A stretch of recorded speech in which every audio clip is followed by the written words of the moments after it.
idea functionally what I'm doing.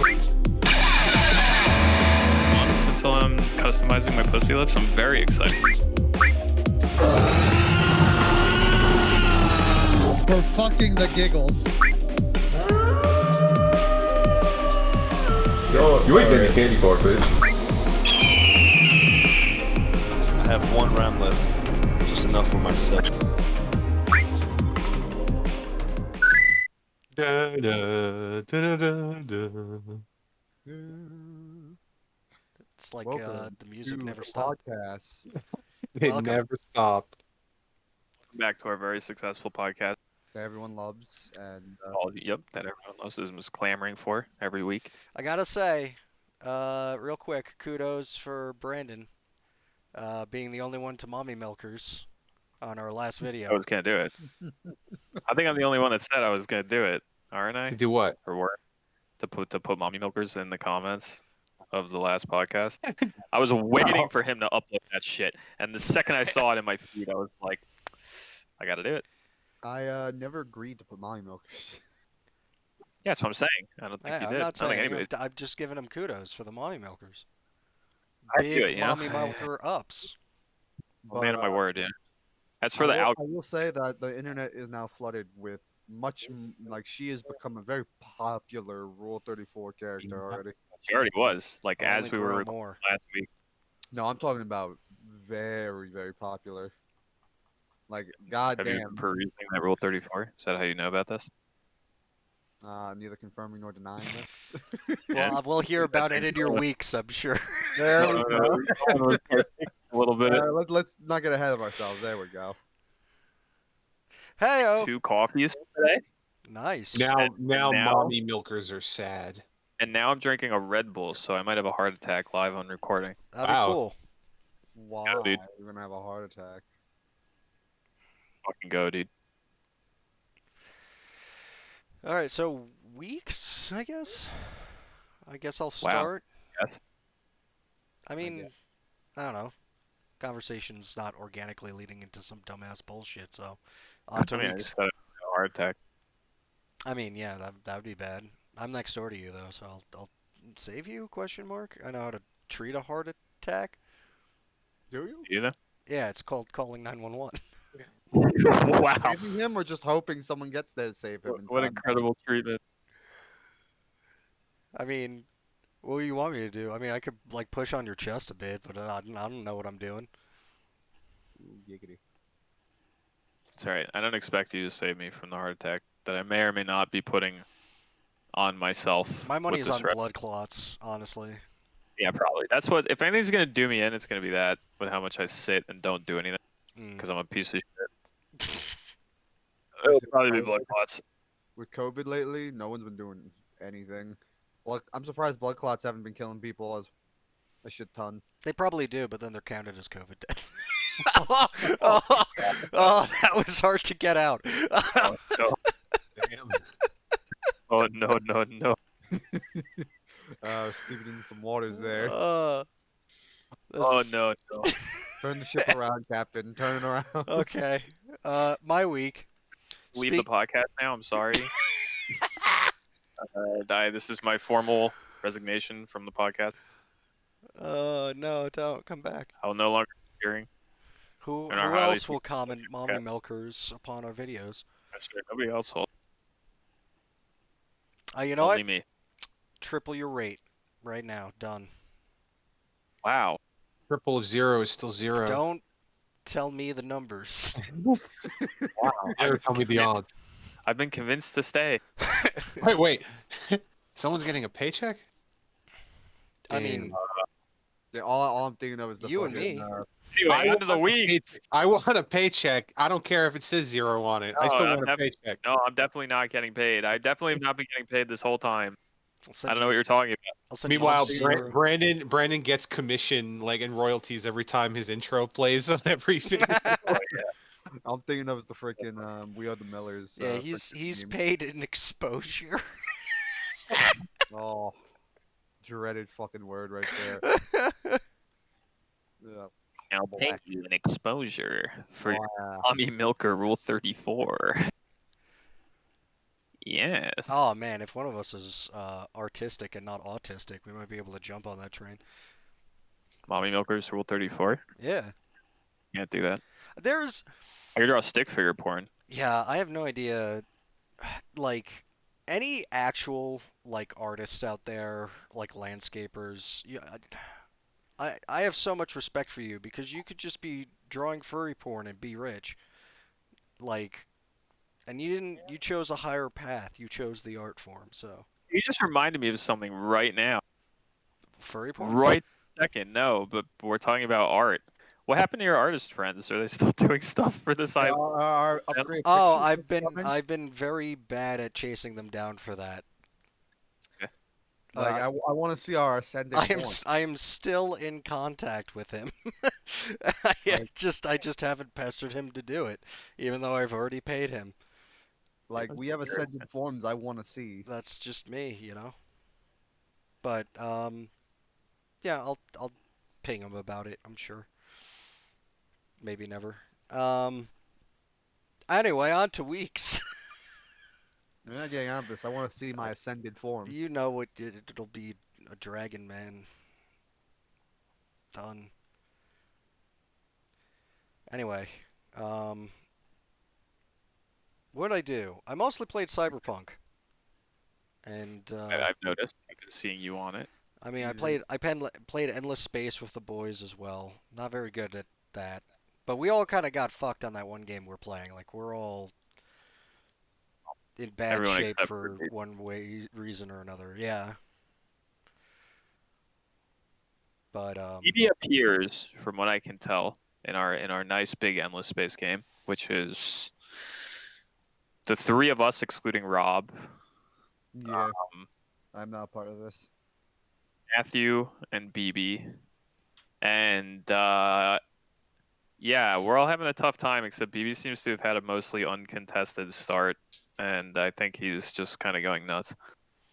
yeah, I'm surrounded by 3 AIs who all hate me, because in spite of only having like 3 or 4 systems, my score is better than them because they're bad AI. So they all hate me.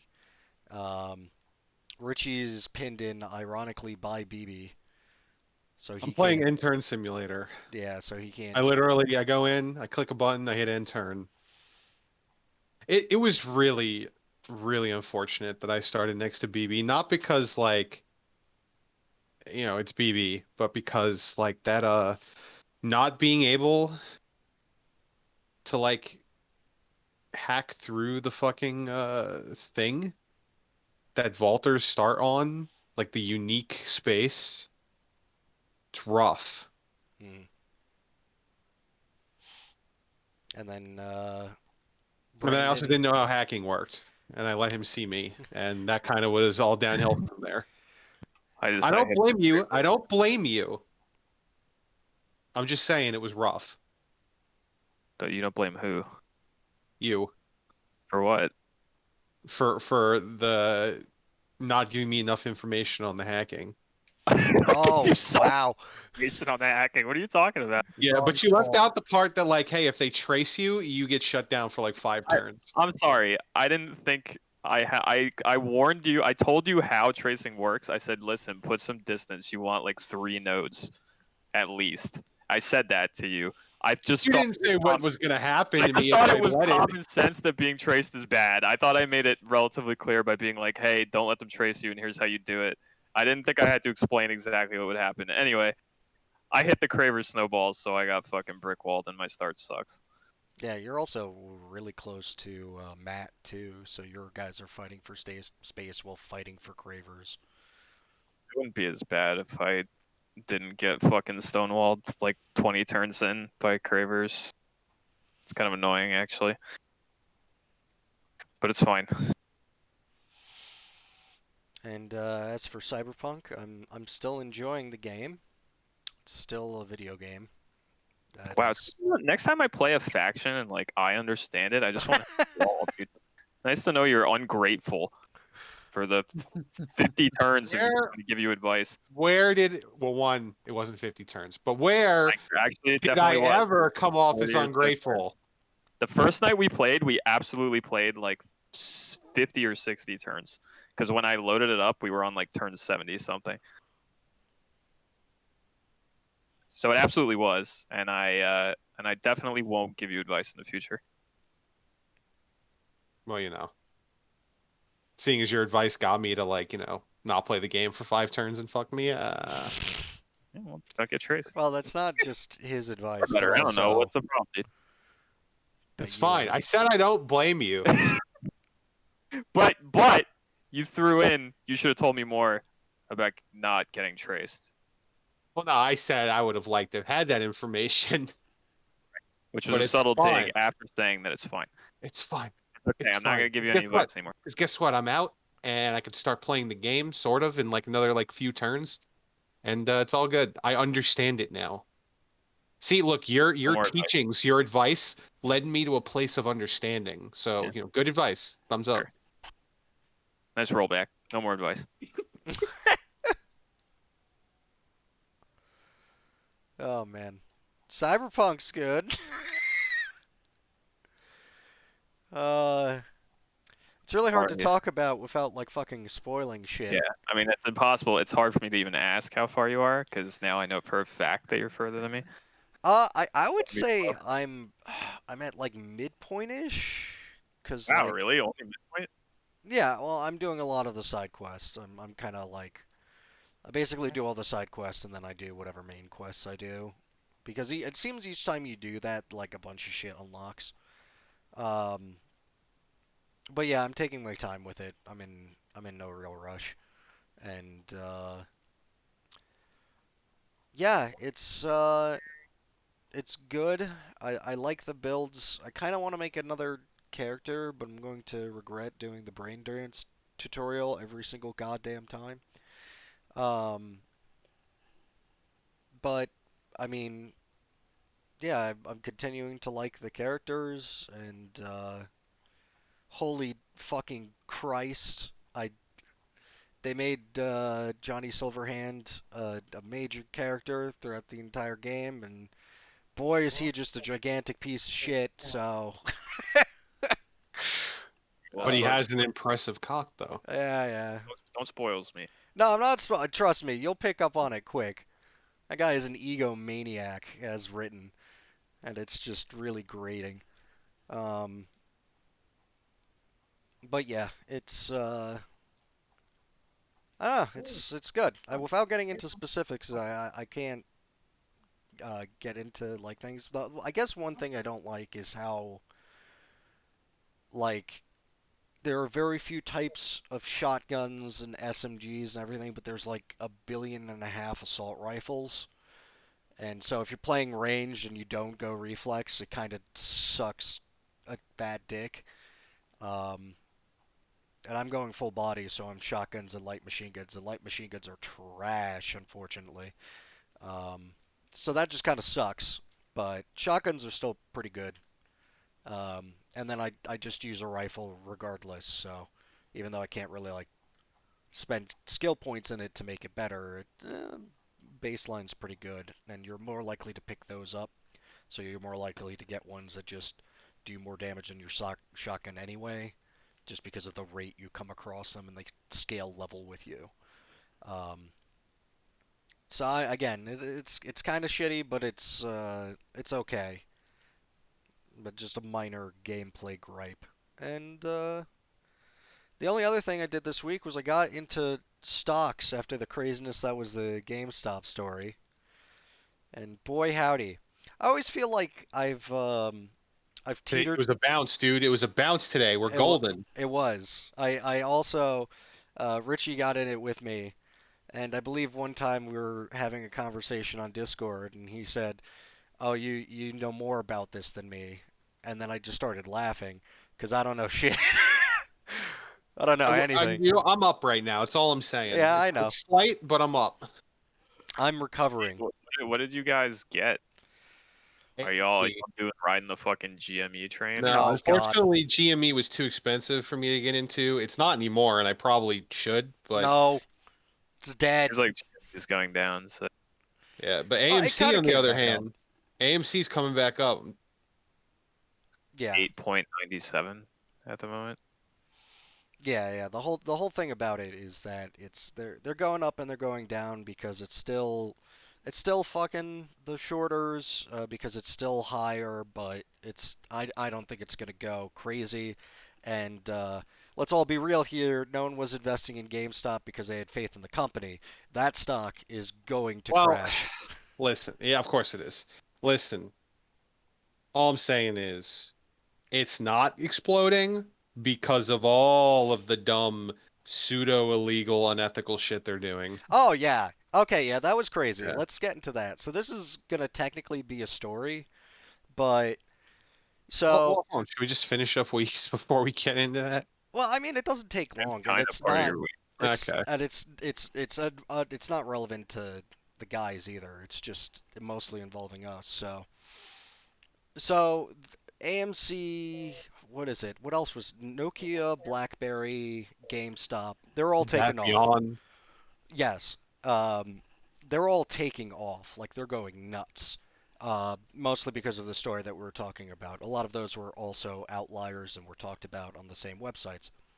So I think it was, what was it, like Wednesday or something? Like, no, Thursday or Friday. Like a couple days after.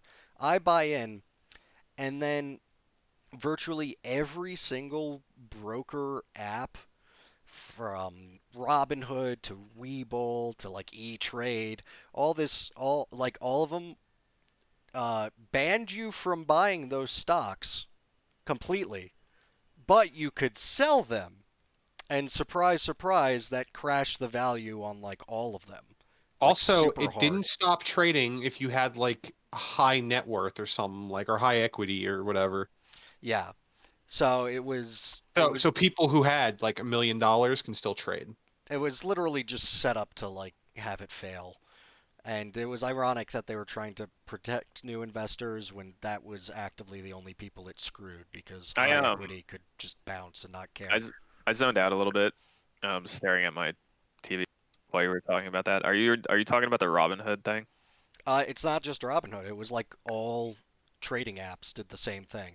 Did they? I Yeah. didn't know that. I thought it was just Robin Hood. I mean, I remember watching. I watched the video of the Robin Hood CEO talking to fucking Cuomo on CNN and attempting to defend the fact that they wouldn't allow people to buy GME anymore and spinning it, attempting to defend his company as like a company that stands for the average Joe when it's like, I don't know, Oh, and then the fun part was it really makes sense, it but came out one of the companies that were shorting GameStop had a 40% share in yeah. Robinhood and stuff like that, where it's just you know what? Okay, so I've always felt like I've teetered on the edge of crazy, but I've been like relatively grounded.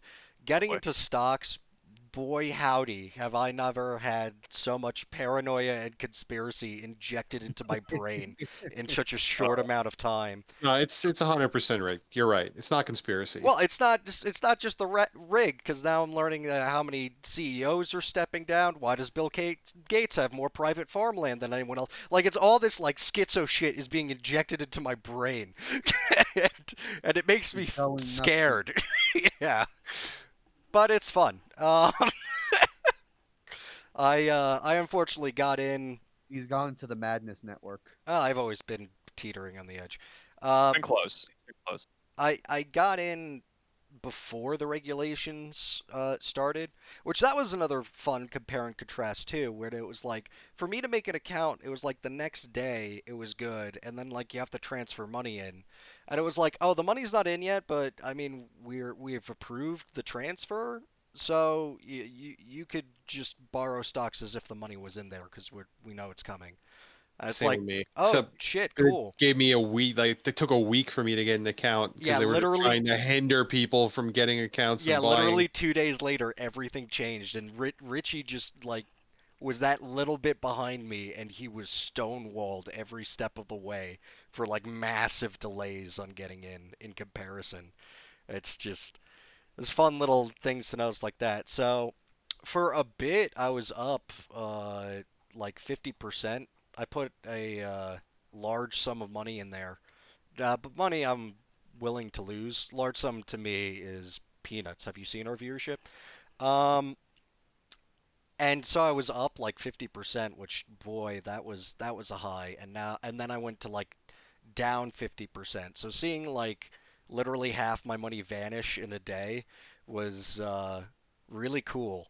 It was it was Well, I Wow, all right. very I didn't cool. I didn't put in, I think, nearly as much as you. Um, I went in with like actual peanuts. Um, but I got in cheaper than you. true. And with the little bounce that we got today, I'm actually, like I said, I'm in the positive. Not by much, Well, but in and the yeah, there was positive. there was a nice bounce Like today $8. because I'm a little diversified. I have a couple of stocks, and all of them did good today. So I went from being up 50 to down 50 to now like only down 20%. And I gotta say, I'm pretty pleased with that. I'm selling at a loss is for paper hand freaks, so I'm just going to ride that out until at least in AMC's case, I personally don't have any faith in AMC as a business, so I want to just like make a little profit and then pull all my shares out and then See, put it into this other is things. this is how I feel about AMC. Um, I'm willing to hold for the memes because if it goes up, then that's money. I'm also willing to hold it because I do have faith in AMC because I feel like just by the fucking sheer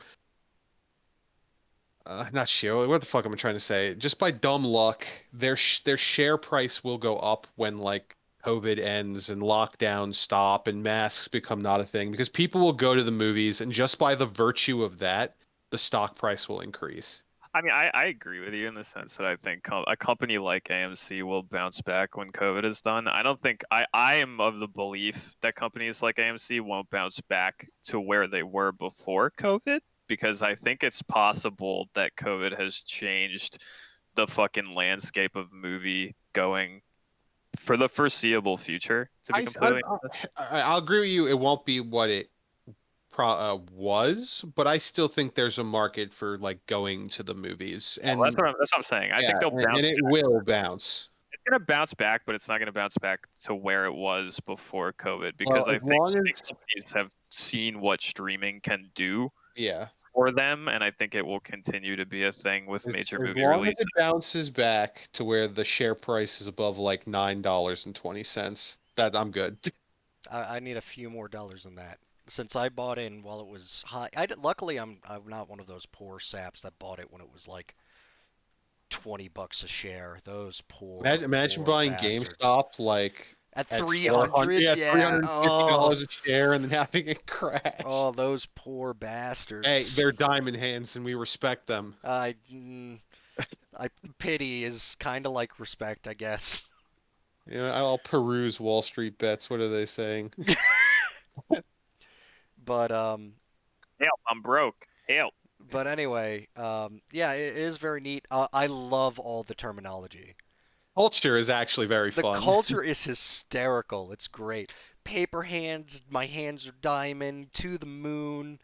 Is all these little like phrases that are just so fun in my brain. It's um, it's a good time. I strongly recommend it. Just don't buy meme stocks, kids, especially when And they don't actively fuck with the rules of trading and don't don't sabotage risk it. money you're not willing to lose. That too. That's the most important thing. And but the moral of the story is none of that. The moral of the story is that the system is rigged. Hedge funds and the fucking Whoa, SEC are all out to hold on, fuck you. easy. What Whoa, he's saying is get the guillotines out, take to the streets, Yeah, well, I'm and not deal saying with the that, but problem. if it would happen. Wow, can you believe Richie just said that? That's crazy. He said kill them all. That's intense. I didn't. What's that? Kill them all. Holy fuck! he just wants to polish his guillotine outside their windows. So it's I no. can't. I can't believe he'd say such a thing. Wow, apparently, it's crazy. Apparently, Maxine Waters wants Keith Gill, aka the deep fucking value guy, to testify in the GameStop trading frenzy. Good. Nice. No, I hope all these fucks go to jail. Fucking blatant market manipulation. Spoiler alert, they won't. Yeah, no, they won't because actually, I think Mark Cuban did an AMA the other day where he was talking with like all the people on Wall Street Bets, and he just flat out said like, "Yo, I've worked with like SEC. I know SEC. They're literally just a bunch of lawyers, and like the things you bring to them, they have the ability to like try the case with their own judges and like no jury, and it's completely rigged for the fucking big companies." Well, even beyond that, I mean, it's the argument is going to be rough because stock manipulation, and then they'll just argue that going on a forum and coordinating with a bunch of guys to buy a stock is also stock manipulation, and then Hey, it we just like the becomes stock, man. no one likes the stock. We just like Come the on, stock, man. no one. No one was like GameStop is worth $1 billion. Not An a amazing single company. soul believes that. What an incredible company, that GameStop. It's definitely not a shambling corpse. There's Just no like the way. stock. There's no way. Uh, but yeah, I recommend Not it. even, Oh, not even Reggie Fils-Aimé could have seen this shit coming. no. The Fils-Aimé? Fils-Aimé? What's the his one name? last thing that I want to say that like makes me realize that it's like I'm not gonna like make a ton of money doing this is that it just makes no fucking sense. Like just for fun, I was like, okay, what are the stocks that are trading the most this day? Where like most money is exchanging hands, because a lot of these apps and programs they have things like that where they could sort it based on all that information. And I saw this one. First off, holy shit, there's a lot of pharmaceutical companies. Yeah. Holy Christ, there's a lot of pharmaceutical companies. Um, and there's one I saw it was down something like 50% of its value. And I was like, wow, that's a big change. I wonder why. And I Googled about the company, and all I saw was like 3 hours ago, another company bought like a lot of stock on it. And it's like, okay, yeah, maybe people aren't, maybe that's a sign that the business is failing, or, they don't like the other company, or, okay, that makes sense. And then there was this other one that was up 100%. So it had doubled its worth in a day. And there wasn't a fucking single article on it that didn't go back at least 6 months. So just no news or anything, just for whatever reason, this pharmaceutical company, it's not like, oh, they came up with a big breakthrough. It's just out of the blue. This is where it's worth double now. And today it doubled again. So, like, I was seeing, like, there's also, like, notes on stocks, like, oh, this many percent are buying in, this many are selling, this is what analysts say. And I think it was like the second or third day of like this craziness that e- literally everything that said buy was down and everything that said sell was up by and by like silly percentages too, like 20% each way. And I was like, "Oh, the experts don't know what's going on either." What chance do I have? Good luck. Yeah, so it's a wild time, and that was my week. Now I I always want have a to add, tab open to multiple stock exchange things. this was That's fun. many, many, many, many years ago. Like, God, I'm trying to remember. Maybe like 7 or 8 years ago. Not to age myself or anything like that, but I was just sitting at my computer one day, and my dad walked into my room, many, many years ago, and he just like threw a brochure at me that was something about trading related, and he was like, "Hey, I'll give you $1,000, and if you make a profit like day trading, then I'll let you do it again." And I was like, I'll think about it. And then I said no because I didn't want to learn it, and I was paranoid that I would lose all of his money. That's fair. And so that's my history of stock trading. Very good. I haven't looked at it since. There was a moment There was a no, and then I've ignored it. It's I Yummy. not something I'm super into, but the memes got me, and Anthony was doing it, so I was like, ah, fuck it.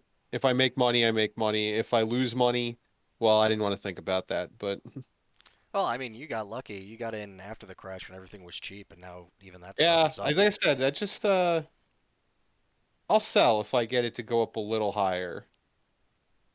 Which, it closed today, pretty decent, so hopefully tomorrow we just get a little uptick. Yeah, I ended up of my two stocks, I have so much faith in one of them that, all of this I've been playing with a good chunk of money, but money that I was willing to lose. And now on one of them, I just threw in money that I'm not willing to lose. And that was entirely positive today by like a good margin. So I'm not complete, idiot. Yay. There you go. And that's my week. We're rolling the mine, seeing as it's the same thing. I also traded stocks. Same things apply. I don't need to go any further into it.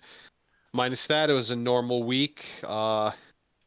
Big snowfall, a lot of shoveling, school, Oh boy, not I a, not was a lot of work. intentionally not going to talk about the snowpocalypse just so that the crazy rapers can't find us. Haven't we said where we live already? I don't think so. Well, we haven't General area. narrowed it down. So there's a large swath of the U.S. got covered in snow. One of our 5 viewers is a crazy serial killer. Where are faces? And they're gonna look at a weather map and they're gonna be like, "Where are they?" I've narrowed it down. Well, hopefully that's not the one that's my coworker. So Judging by these things that they've said in past podcasts and the fact that they said that it just snowed, oh, I found them. Oh. I think we got way closer with that on. I think we doxed ourselves, as it were, far more than on this so far. They just need to find that. Did we? Well, you just said it, so now it's very easy for them to find. I can know edit it for a out. I can fact- edit it out. hold on, I know for a fact that Anthony has mentioned your full name because he said look him up on YouTube, and then don't Yeah. you have your Steam link to that or some shit? Well, the name of my channel is my full name, but it's there's other people with my name. I don't know if you can But he has your easily. face. I Brandon. just mentioned has that your you commented face. "mommy milkers." No, but once again, if someone Googles my name, I don't think they can figure out where I live, especially because I think my Facebook page is private and all that shit. How easily could they figure that out with all the other people who have my name? It depends on how Go crazy they tomorrow are. by one of our 5 viewers, and then he's just gonna cut your face off. All right, But time to go. Absolutely make sure time to log into my Facebook for the first time in fucking 3 years and figure out if I'm set to private. Good thing that if you're facing Brandon's house, I, his neighbor, am living on the right of him. With guns. big Yes. gun. Big gun. With That's big facing the house. gun. Facing the house to the right. Definitely not to the left. Anyway, Richie, continue. Oh, yeah, no, I mean, I found out who my bitch teacher is this semester Nice. Nice. because now, granted, I did lie to her, but she doesn't know that. But I said that I missed a Zoom meeting because I truly honestly forgot we even had it. And then she sent me an email. I was like, do you even want to take this class? I asked that because you weren't in the Zoom meeting. And I'm like, oh, sorry. It's been crazy here with all the snow. My power's been flickering, like that. And then she's just like, oh, well, we covered some important things. And I'm like, oh, what important things? And she's just like, you should ask a classmate. Just, Wow. Nice. I'm like, damn, cold. Oh, yeah, you could just drop page numbers.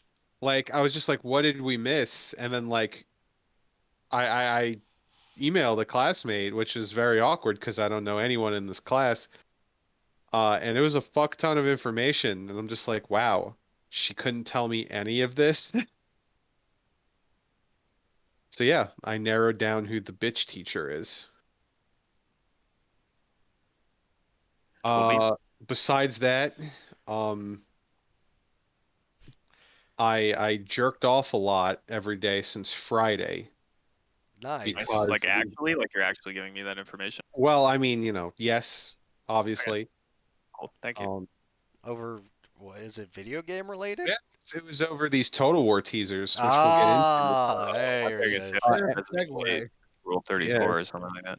every every day was like one day was like 6 times a day, the other day was 8 times a day, 7 times a day, I'm that excited for it before we even knew what it was. Absolutely. I knew what it Okay. was. You didn't. Well, Nobody knew what it was. I had a sinking suspicion. You definitely didn't. Especially not on the first day when we had a whole conversation about it where everyone was like, "Is this some dwarf shit?"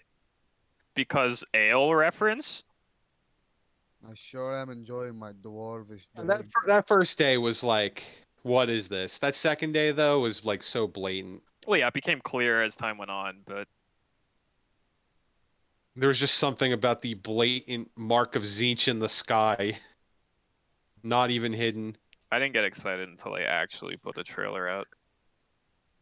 Because I didn't know what it was going to be. I had no idea what they were actually going to show us. I'm not going to spend too much time on this because we're going to talk and I'm going to ramble a lot about this shit. I'm very excited for just news about it because I am assuming the Steam page says late 2021. They got to keep hype up, so little tidbits here and there over the next year. I'm just excited for any info drop or any gameplay or any mechanics talks. I'm excited. I will get progressively. I'm happy with the trailer. Let's go with the rest of your week. That's really it. Well, let me blaze through mine real quick. 'Cause it's not Oh, that and then we played Endless Space, which I'm kind of getting fucked in, but it's all right. I turned on Dota Underlords for the first time in forever. Wow. And I did that because I needed something to like keep up in my background while I listened to this guy talk for like 3 hours in a lecture. And I learned something, two things actually about this game. One, it hasn't been updated since like November. Wow. Nice. And two, Mech Warrior Online treatment. I'm experiencing something I've never experienced before, which is like seems like a bug where the game will just fucking seize up and crash constantly. I can't even get through like a full game anymore. Is it like, did they like TF to it? Is it like dead? They might have. Are they not updating it at all I anymore? don't know. There's been no update since November 21st, which is weird because they had updates consistently prior to that. I Top review. Are you sleeping, Valve? This game needs support, sir. If you don't want another artifact, Z. What a review. I wonder if they're just killing it to make a like new game. Or like this was the beta test and then they're just gonna come out with something new. Oh, for sure. I mean, they said that they were making games. But I don't know. I don't understand why they would just drop support though for Underlords. yeah, it's very strange. Besides that, yeah, I really played much. That's me. That's crazy. I wonder if they're actually giving it the fucking TF2 treatment. There's a bunch of people negative reviewing it. I forgot Underlords existed, to be completely honest. And I guess Valve did too. How much money does this game need to make so devs come back? Doesn't make as much as CSGO or Dota 2, so I guess they don't care. Honestly, I they guess- never even gave them the microtransactions to make money. Yeah, it had a battle pass though, didn't it? That you had to Yeah, buy. but it was like $5 and you could level it, get max. Honestly, the battle pass is still going. Wow. Yeah. Wow. It only goes up to level 100, which I'm like level 104, and it's been going for like what, a fucking year? Longer than a year. Wow. I guess that's like hard confirmation that the way Valve still works internally is you get to work on whatever you want. And if it just so happens that no one wants to work on Underlords, I guess the game just dies. I guess so. Very interesting. Is that your week, sir? Yes. Cool. Let me shoot through mine real quick, 'cause I didn't do a lot. I played Endless Space, as you've already heard. I played a little bit of Apex starting yesterday and today. The new season's cool. The new hero's cool, and I got a lot to say about that. I don't even recall if I played any Dota. I pretty much did nothing of worth or watched anything cool, except for the fact that I played the Medium, and I finished it a few days back. So I'll talk about that, I guess. I have determined that I am now going to rate games on Brandon's scale of thumbs. Okay? Are you all ready for this? All right, Anthony, get ready for editing. For This is the Brandon. scale of thumbs. This is Brandon's patented scale of thumbs. Okay? Brandon has 2 thumbs, right? Much like a standard human being, Brandon has 2 thumbs. So Brandon's going to rate games with his 2 thumbs, and they're either going to be like 2 thumbs up, 2 thumbs down. The thumb could be horizontal, so I could have like a thumb up and a thumb and a whore thumb, right? Or like thumb down whore thumb, or like 2 whore thumbs, right? This is Brandon's scale of thumbs, right? It's a I think this, dynamic system. yes, it's very dynamic. There's absolutely no issues with it. I don't need numbers to rate games because I am above numbers, okay? Because I have 2 thumbs, okay? So Brandon rates the Medium 1 thumb up and 1 thumb down, okay? That's what Brandon Okay. rates the Medium, okay? There are things about the Medium that I like a lot, but there's a lot of things I dislike about the Medium, and I'm gonna try to talk around it without spoiling anything, and I'm gonna try to be kind of quick, so I don't want to linger on this for like fucking half an hour. I don't even know where to start. I think the Medium looks really nice. It's a pretty game. I think it's really cool what they did by making a horror game and releasing it in 2021 with fixed camera angles, like old school survival horror style. I didn't think I'd see, and I mean, Bloober Team's not like a huge studio, but I didn't think I would see any even remotely like mainstream horror game title get released with fixed camera angles for the foreseeable future. Like that just didn't seem like something I would see a dev do, and it's kind of incredible that they did it. The fixed camera angles don't feel shitty either. They're not like, how do I put this? It's not like they did it just because they were like, look guys, do you like Silent Hill? Do you like old school survival horror? Do you remember like Resident Evil and Alone in the Dark and shit like that? It doesn't feel like that. It just feels like it's done well. Like it's an actual artistic, stylistic choice. And they use them to great effect, in my opinion. We've talked about this on the podcast before, but like having moments where we realize that we're getting kind of old. I went on the Steam page for this game, I think like the first day it came out. And one of the top reviews was a negative review by somebody who was like, what's up with these fixed camera angles? This shit sucks. It's old and it's trash. And I was like, Brandon, you just have to remember while you're sitting here with your 2 thumbs and looking at this stupid review that this person might be 12 and they don't understand the point of fixed camera angles. It's not just a relic of the past. It can be used for an actual artistic reasoning. It can be used to direct player attention to where you want it to be. It can be used to make scares more effective. There is a reason for something like fixed camera angles to be used. It's not just because old survival horror games were old and had pre-rendered backgrounds. There's a reason for it to be used in the modern day with a game that doesn't look ancient. And I think that this game accomplishes that pretty well. I think the fixed camera angles are good. They feel good. They don't feel like they're just thrown in to trigger your nostalgia. I like it. Akira Yamaoka does music for this game, and it's fucking incredible. I think every time one of his tracks are playing, you feel like you're playing a Silent Hill game just by the soundtrack alone.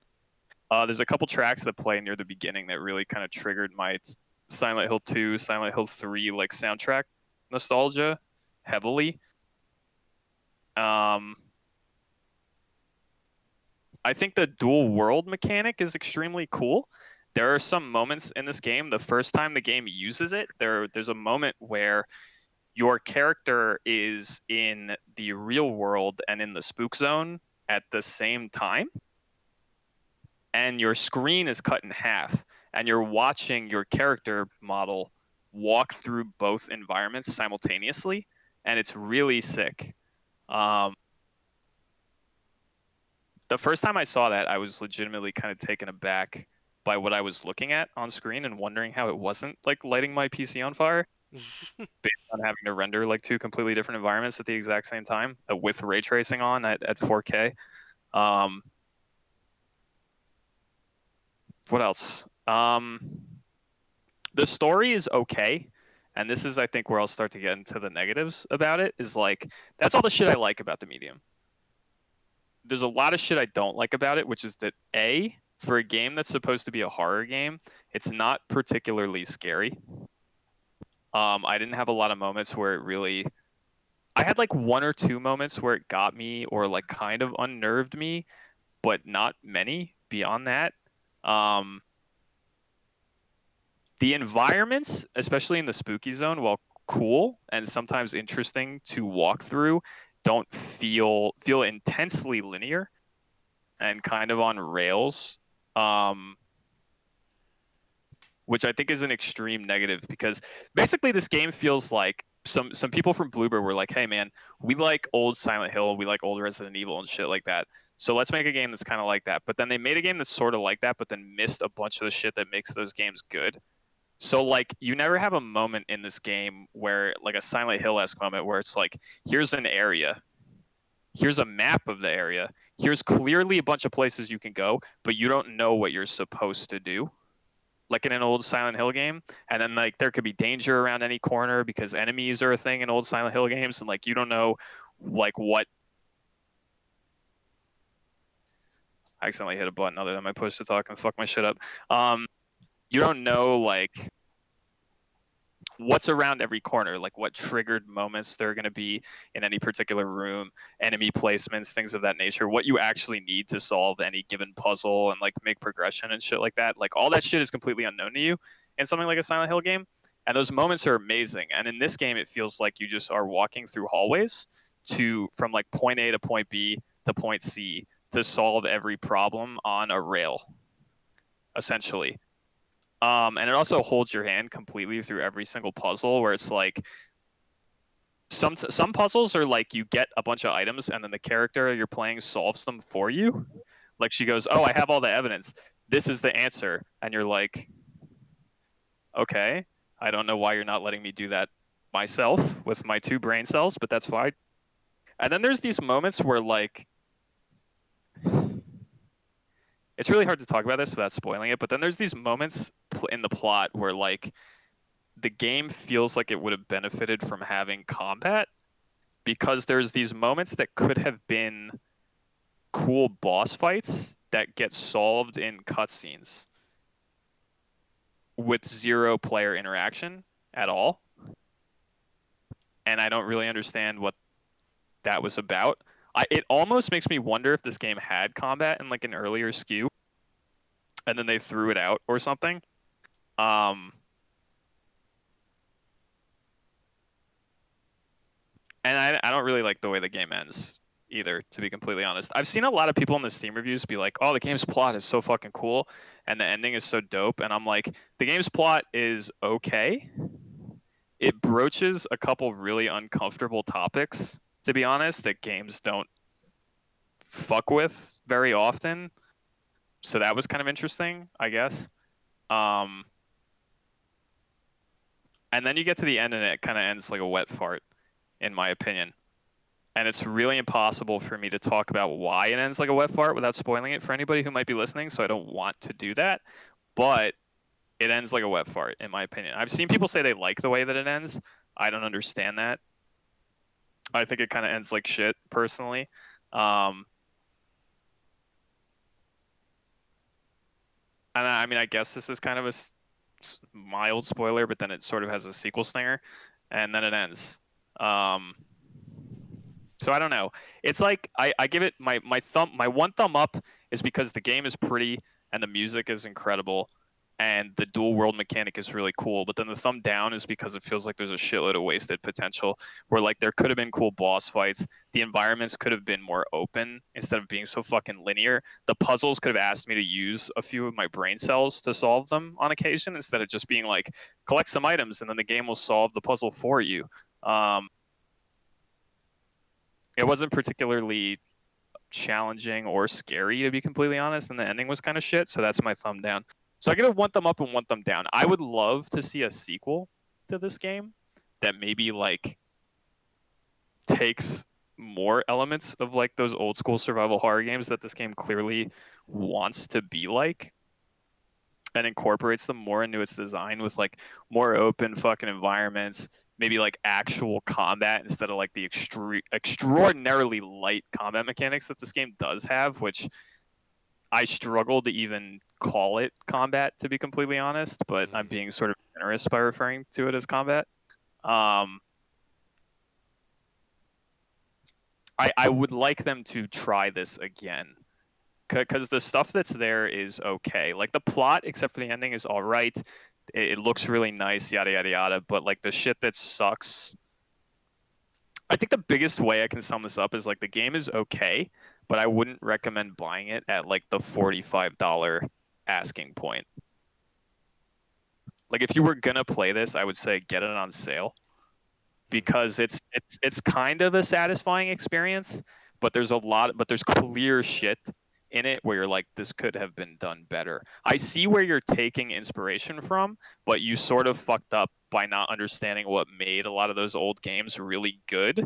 And your game is just kind of a on rails running simulator that you occasionally solve a puzzle in, and it asks very little of you to do it. With a narrative that's like 50 Shades of okay. And it isn't particularly frightening. So, one thumb up, one thumb down.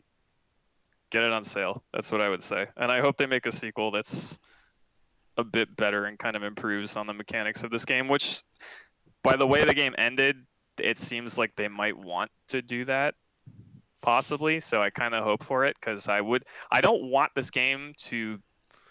Most people seem to like this game, and I would like to see it become a series because I think it's incredible that Bloober remembers like survival horror with fixed camera angles. So I would like them to keep making it, despite the things that I dislike about this first game. So one thumb up, one thumb down. Get it on sale. That's what Brandon says with his scale of thumbs. That's my in-depth medium review. And that's basically my week. I didn't watch shit. I didn't play anything else of interest. And that's essentially me. You've killed everyone with that excellent review. I did.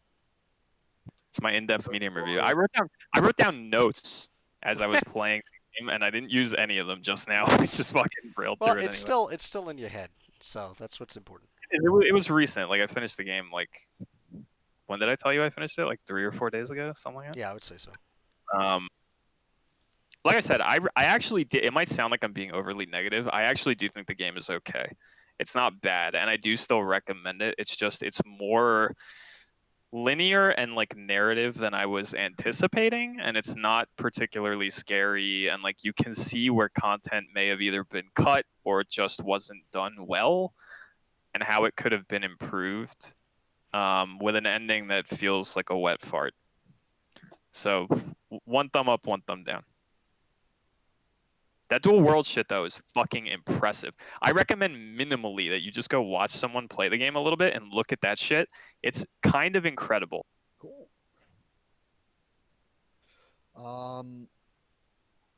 Damn. Yeah, follow that up, bitch. Like I do, I'm gonna talk about. It's my scale of thumbs. Yeah, scale of You thumb. can expect this are 5 years in the future if I play more games. Like when I'm done with Cyberpunk, maybe I'll give Cyberpunk Brandon scale of thumbs. The scale of thumbs. Will be a thing. But I guess I'll do my week. Look Goddamn it, forward to Brendan. the Thumbcast. Sorry, Yeah, continue. welcome to the Thumbcast. But I didn't really do too much this week. I played a lot of my roguelike games. Played a bunch of Skul, the Hero Slayer. Got to the final boss in one amazing run, and then got past his first stage. I was like, yes, thank God. And then he was like, oh, I haven't had to use this form in a while. I was like, wait, now, second stage. And he fucking murdered me. Big rip. Big rip. And then Gunfire came out with its new hero. So I played a lot of Gunfire Reborn for a bit. One of my friends has gotten it, so I've been helping him unlock everything and get through it for a bit. So it's been fun doing some runs of Gunfire. And so just been playing a lot of roguelike shooters and just everything. Been getting ready for some RPGs I've been playing. Been doing a lot of research into D&D. Working Lancer on. game that you're gonna run, obviously. What kind of Yeah. research into D&D? Like, what do you mean?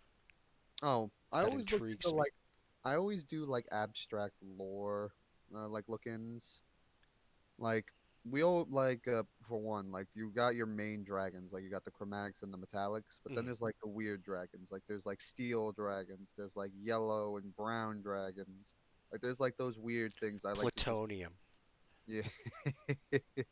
There's like the more abstract things I like to throw into my campaign. And then there's like those little tidbits about like what they are and what they do that I like to just throw in. And having that knowledge, I think, helps whenever I run a setting. So just reading different input, reading different like informational things, reading like the monster manual.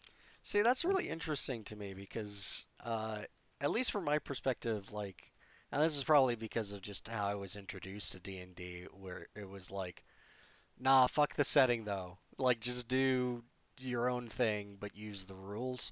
Yeah. So it's always neat to hear just like the lore of D&D, like something I've literally disregarded for 10 years. Like, Here's the thing: I always put my own spin on everything, but I right? feel No, like yeah, by everyone reading, does. I feel like by reading everything that's already established, it's easier to put something there. Like if Oh I'm yeah. like, well, how the fuck will these things act? But I read how they were intended. I was like, okay, now I'll just put my thing here, and oh, if they're intended to act this way, then I'll just spin it this way, and there. I feel like it's much easier if you take something that's already established and then you just put your own spin on it. It's much easier. A lot of reading. Spent a lot of my time reading this week and playing video games. Surprisingly, when you become a DM, you spend a lot of time reading. So, and yeah, we have Lancer tomorrow actually. So that's gonna be fun.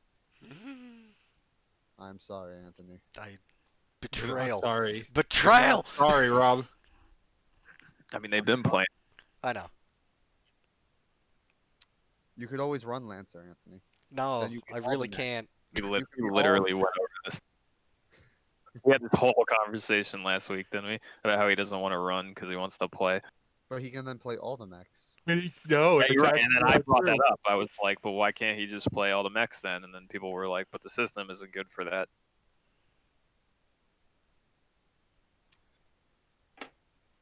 But So the moral of the story is he really desperately wants you to run Lancer. well, Or someone else. someone to. I'm not gonna do it. So No, it's fine. Again, I'm patient. Still waiting on Armored Core 6. You know, it's a Oh, it's coming. Yeah, you know, it's a terrifying thought. In 2 more years, it'll be 10 years since an Armored Core game.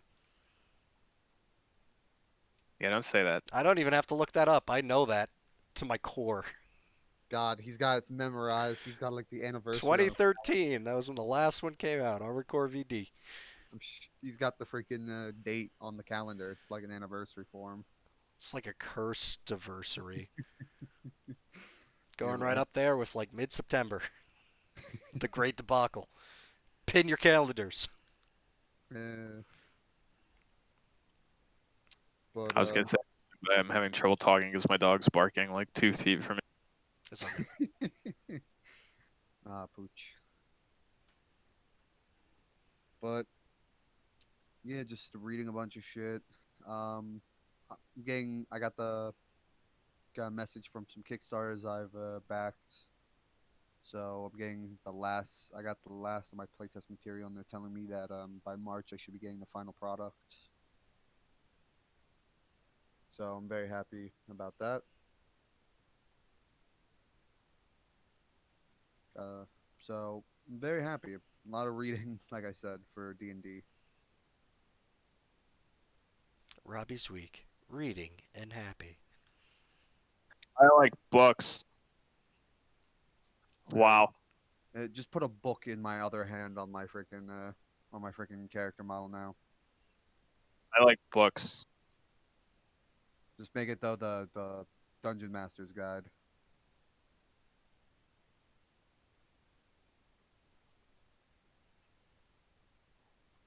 All right. Too much work goes into running games. That's the real problem. It is a lot of work. It is. Typically, I've always been like, yeah, man, I'll run. And then like a week or two. You know what? No, fuck that. Like 2 days after I've said that I'm gonna run, I immediately regret the decision of me telling people that I'd run anything. It's like you start and you're like, what the fuck have I done? Yeah, that month of prep is like out of the window 2 weeks in, and then anytime that you get like a day off because someone can't make game or something, like you just use that to just like crash and not do any work. Hell yeah. Oh yeah, definitely. It's the true curse. I ran Vampire for a year, and while that was like one of the better games I think I ever ran, and I did have a lot of fun doing it. And I feel like you guys had fun doing it, judging from all our crazy stories Oh yeah. that we had in that game. John I Malkovich. John Malkovich. I regretted running that game pretty quickly. Like within like the first like 3 or 4 months of even less than that, I was like, fuck, what did I do? Oh god, all this planning, all this anxiety I have over running this fucking game. That But I did it for like a year. that game like influenced like my entire life. Wow. Don't put that on me. Brendan, don't you see what you did? You literally Look at this. You this- inspired my alter ego, This Brandon. fucking changed- evil that you birthed into this world. I didn't birth it. He came up with it. But We all came up with it. Fuck that. We all came up with it. that one. Yeah, that's true. You We gave had me like the tools of my madness. oh man. Years has it been that you haven't changed your name from John Malkovich on a platform that I won't say for your sake? Not everyone. You should know. Crazy Look at part the is too, it's like people call me John and I won't even correct them. Yeah, I noticed that actually.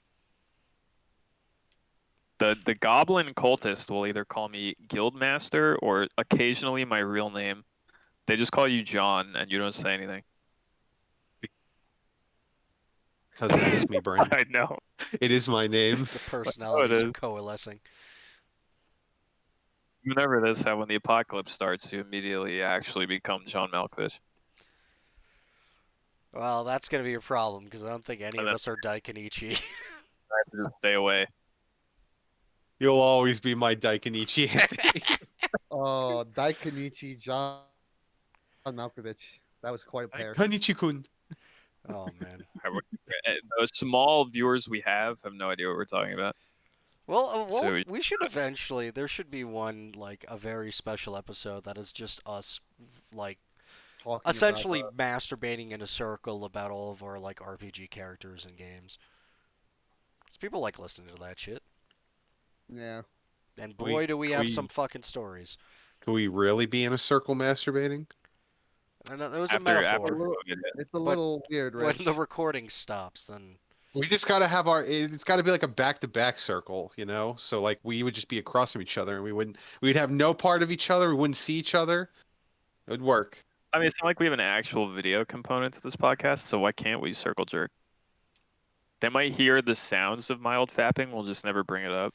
I don't know. I don't think I would be able to keep it going. I'd get distracted. You get distracted. Yeah. What going? The Not, jerking not with motion? me, not with me working that shit. Hold on, wait. Keep what going? The jerking itself or the erection? What are you gonna have trouble The keeping going? podcast part. Oh, okay. I'd be too Oh, distracted. You can't jerk it and talk at the same time. You shut up. There is a point. Good. You know it. I'm doing it right now. You come know on. this. You know that. I can do You could stealth that shit for a while, but then there's a point where it's just No, cognitively it's I over. could stealth it every step of the way. Yeah. I could do it. I'm stealthing it right now. I could do it. I guarantee you I could do it. I could start fapping right now, and I could do it for the rest of this podcast. And you'd be able to like engage and interact. Absolutely. I'm engaging and interacting right now with you. You I even don't believe understand how many times I do I it. don't believe it. He's already I don't been have to doing it. believe it. Richie's already been doing it every week. So like that. I've coomed 3 times since the start of this podcast. The Coom cast.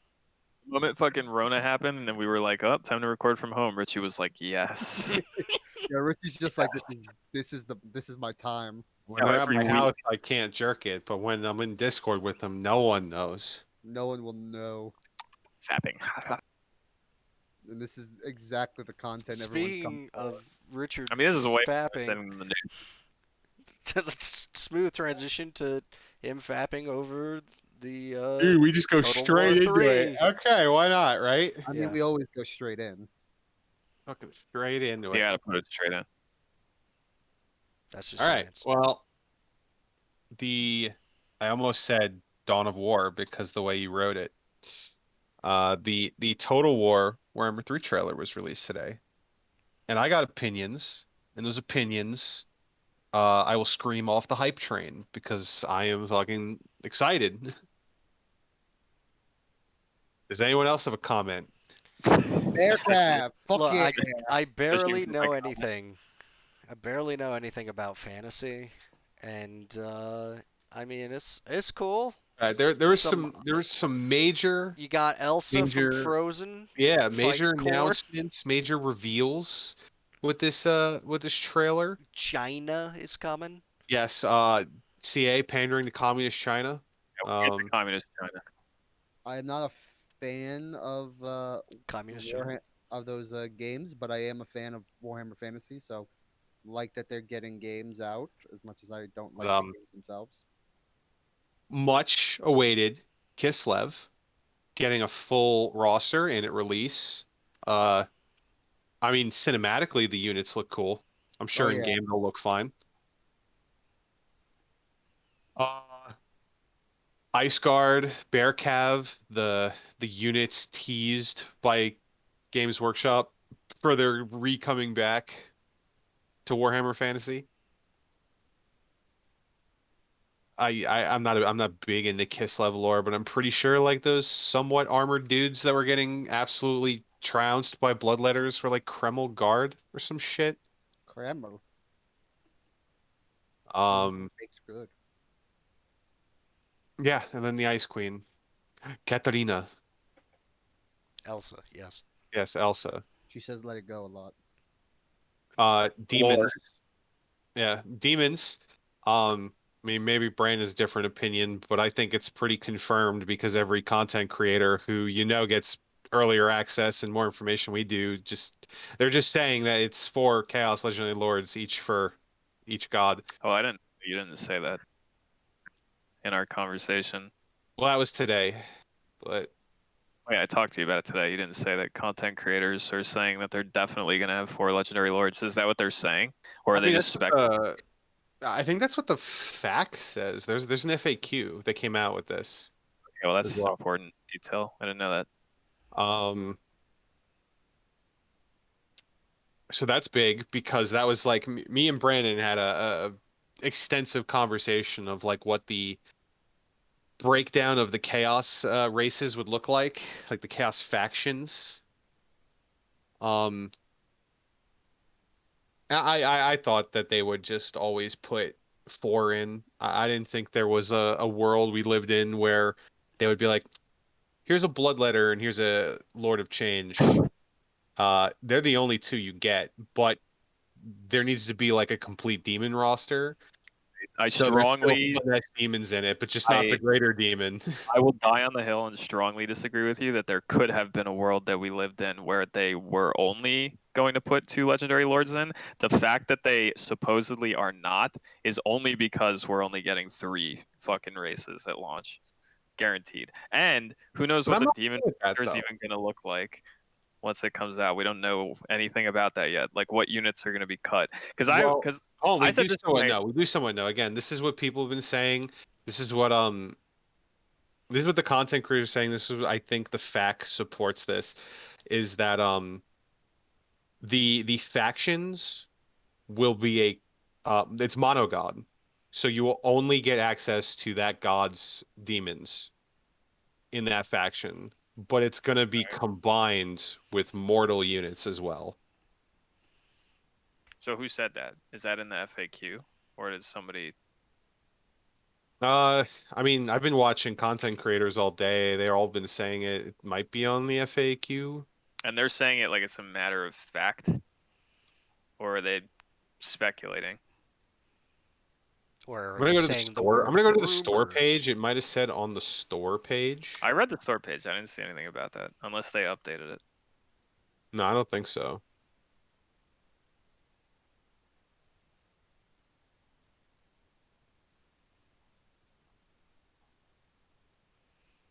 Let me look at the fact. But do you wanna say some stuff while I look? Well, I don't know. I mean, Anthony can edit the silence. I'm reading the FAQ too But you know, at the moment. Silence. I wonder how hot Daemonettes are gonna be. Not very hot at all because Hermaphrodites. can't have an M rating. No boobs out. Well, Like the old maybe models. okay. So what if they get the teen rating, and then DLC $5 you get blood, which would have pushed it past T rating, right? So release the game, teen rating, DLC, fat fucking titties, $5. Yeah, I mean, in the FAQ they straight up do say 9 playable legendary lords, but I don't see that. I don't see a comment about combined demons with like warriors of chaos or whatever. I don't know. Maybe it's something they're privy to that they're saying, or maybe it's just something they're saying out their ass. I mean, the trailer kind of confirms that because Skull Crushers were running at the head of a Bloodletter-led army. I just So don't understand like how are they gonna. this is again, this is gonna lead me into like why I think there have been some rage on the forums and shit about the mono god way they're going about it because one, it was never like that way in the tabletop. Well, that's what I And said to two, you too in our it cuts conversations. the roster down, but knowing that I like it because it now they have to make this faction stand on its own 2 feet without the other aspects, which means there's going to be more in that faction, which I think is cool.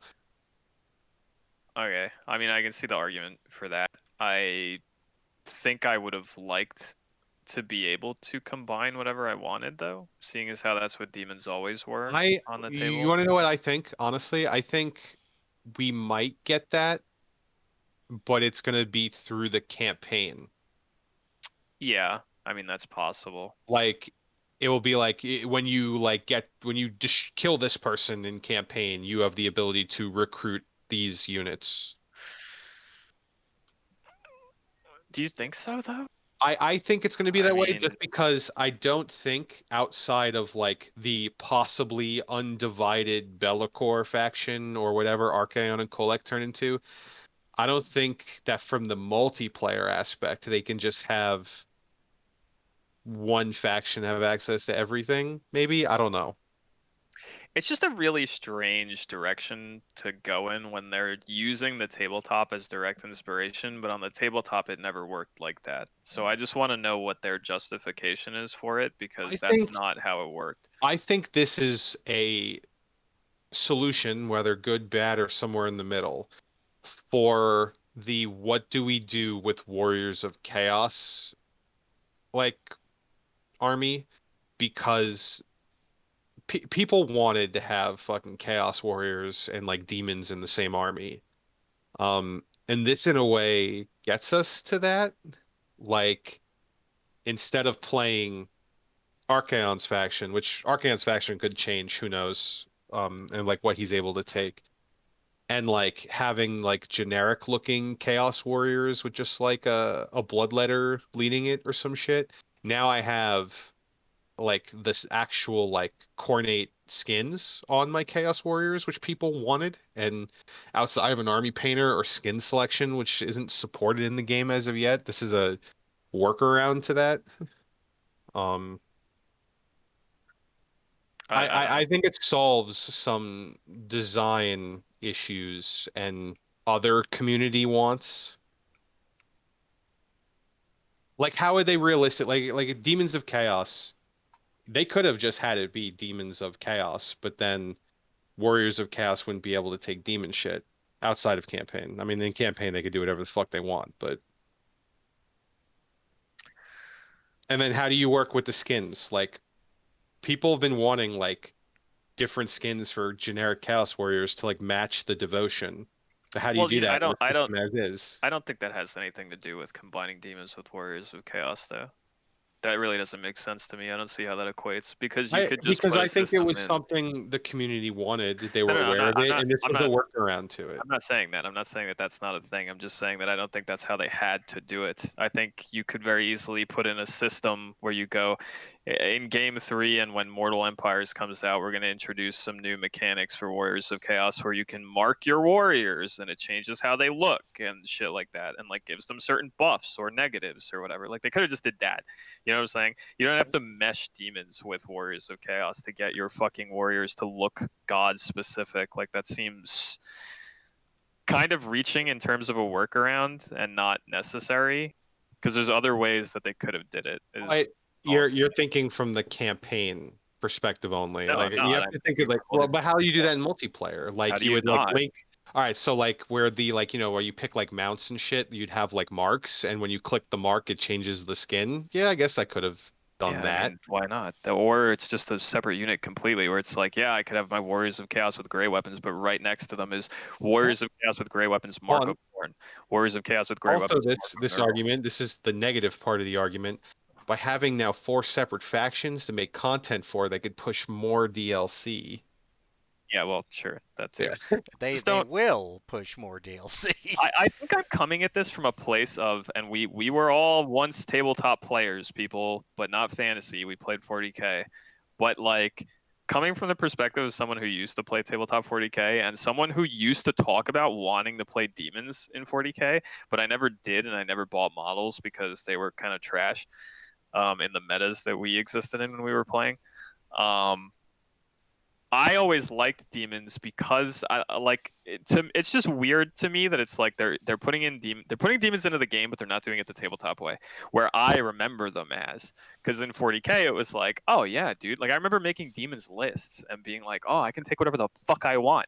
It doesn't matter if I'm mixing like corn shit and Nurgle shit and Zed shit. And I guess in the back of my mind, I've been waiting for this game and I want demons. They're one of the factions I'm looking forward to the most.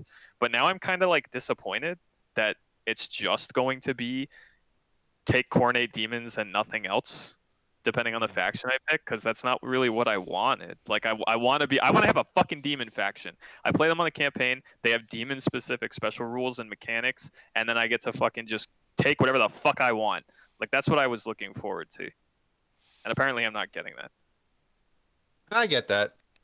Unless there's some workaround in the I'm campaign. just again, I'm just coming at it from I would I like it. imagine the simpler solution is just legendary lords. So you kind of set up the faction, undivided everything, or you set it like really straightforward, but then you pick this lord, and then suddenly you could Well, have this is the corn thing too. demons, There's blah blah blah. supposedly one floating legendary lord that may or may not be Bellicor and be an I'm undivided faction. dude, listen, I already told you this in text messages and Discord. I'm of the opinion that that one throwaway line on the store page is in reference to Bellicor.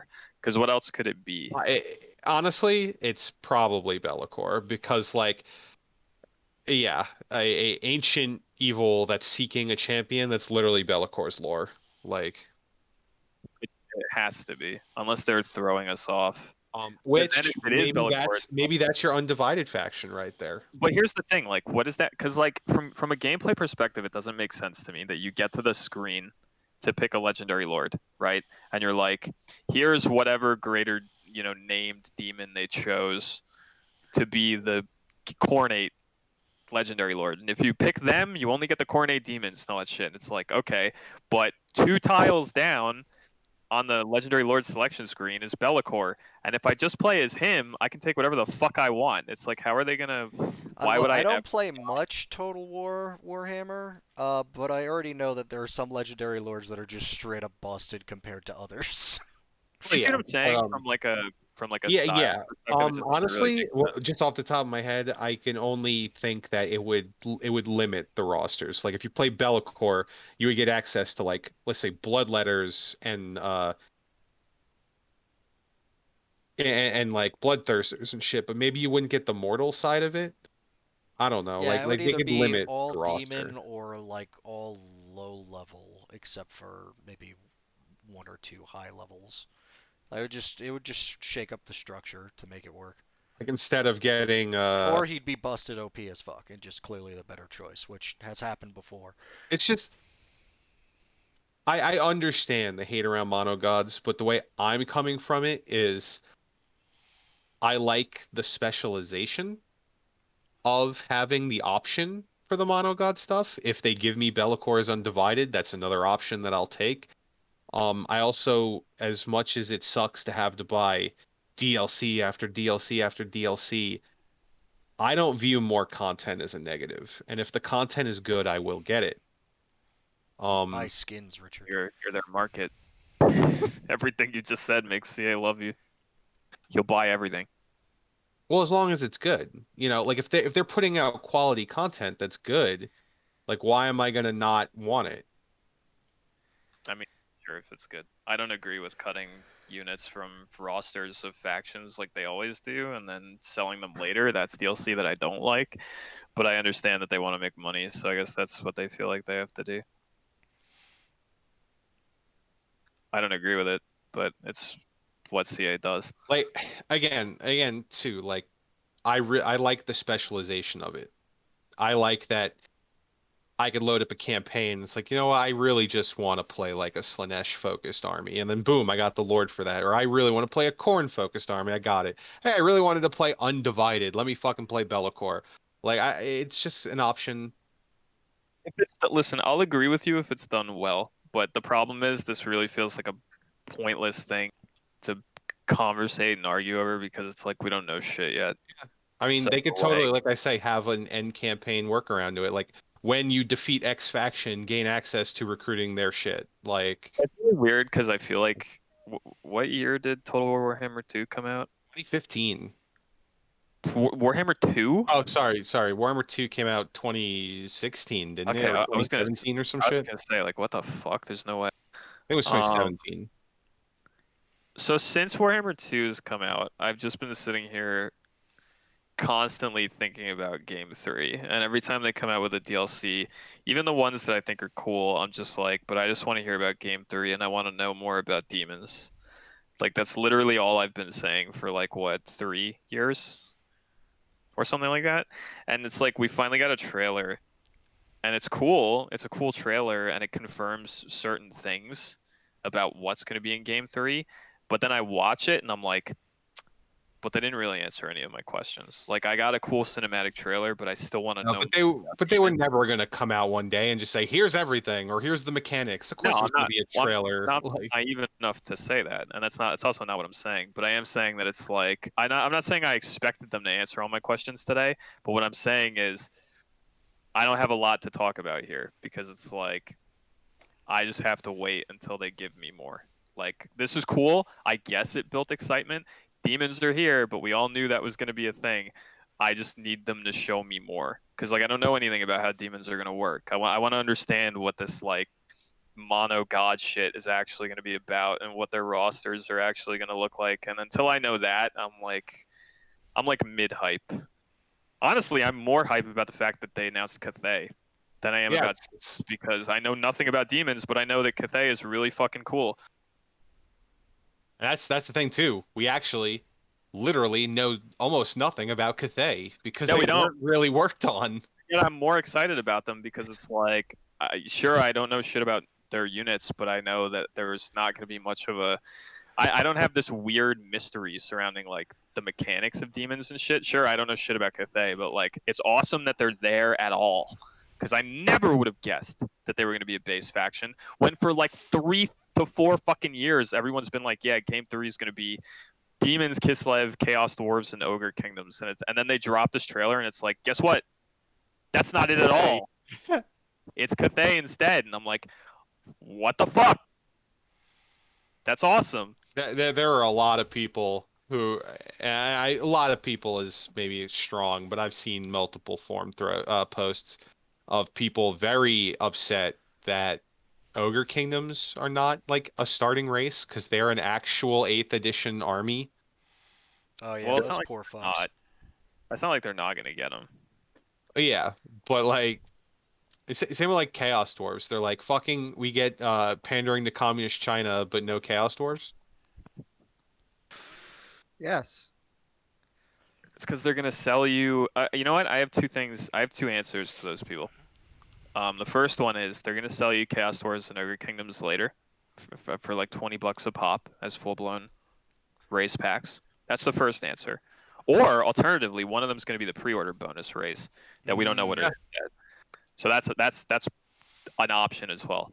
Yeah. Or my second answer, and my second answer to those people is fuck off. Cathay is awesome, and also they clearly have Three Kingdoms assets that they can easily reuse for infantry lines. I didn't even And they're think of that. Absolutely, that's one of the first things I thought of when people were first talking about Cathay as like possible Warhammer 2 DLC. I was like, you know what? That's a real option.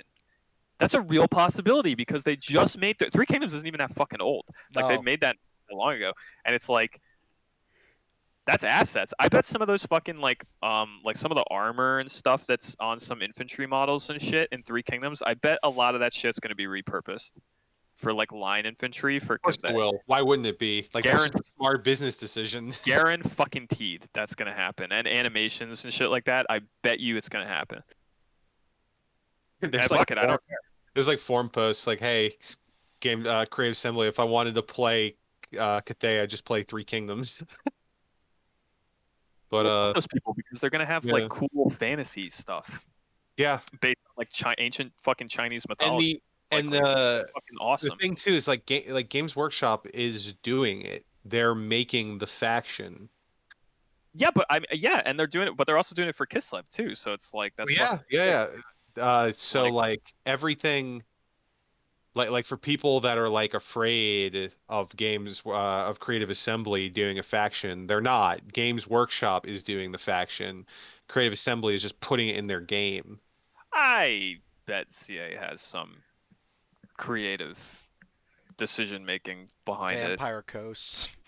I guarantee you it's not just Games Workshop because like we know for a fact that CA had some input on stuff like Vampire Coast and shit like that, and that Games Workshop looked at and went, "Yeah, that's cool," and then they put it in. And like CA, I'm pretty sure I don't remember if they worked with Games Workshop writers to do it, but they were partly responsible for coming up with the lore of Direfin, weren't they? Like, Well, Direfin's an original character from Creative Assembly. right, but that's what I'm saying. Like, Yeah. but I think there might have been some Games Workshop hands in it too. But like the point is, they have creative input, not just on making like original units, but like characters and lore and shit. So like, it's not just gonna be Games Workshop. I bet CA is having a hand in some of the Kislev and Cathay shit, and I don't really give a fuck because they've proven that they can do cool stuff with. No, like, I'm very much on the Cathay is very cool. I'm excited. I'm very excited. There's a part of more me excited than anything else. As someone who has liked demons and thought about playing them in like ancient fucking tabletop 40k, I'm more excited for Cathay because it's like I don't know shit. I want to see what they do with that. I want to see what crazy fucking units they give them. I want to see what they look like. I probably fucking play Cathay on day one before I play demons, depending on what they look like. To be completely honest, And hey, so that's fucking them. Dragon Emperor and Monkey King, 2 legendary lords right there. Monkey King isn't Monkey King like actually a thing? Yeah, the Monkey King is actually a thing in Cathay. Oh my Nice. god, I get to play Dota and Warhammer fucking 3? Yeah. Oh, dude. The Monkey King. I Wonder if- like again. I don't really give a fuck, but I do want Ogre Kingdoms. I think Ogre Kingdoms are very, very cool. I want to see how they get around the problem that Ogre Kingdoms face, which is the massive amounts of anti-large in the Yeah, game. you and me have talked about that in the past. And I've brought up the possibility that they would just give them some special mechanic that like gets around it, like a resistance to anti-large based damage or some dumb shit like that. Or like anti-large weapons don't get the bonus damage, but don't grant the extra melee attack when they're fighting ogre kingdoms or some dumb shit like that. They'll just give them something unique to like mildly counteract it, so it's like still good, but doesn't completely invalidate them as an army. They'll just do something like that. Yeah. Also, something with the info on this game that we could like try to like infer and break down. There was where it was a snippet in I think the Steam page that says, oh, I'm scanning it. Scanning.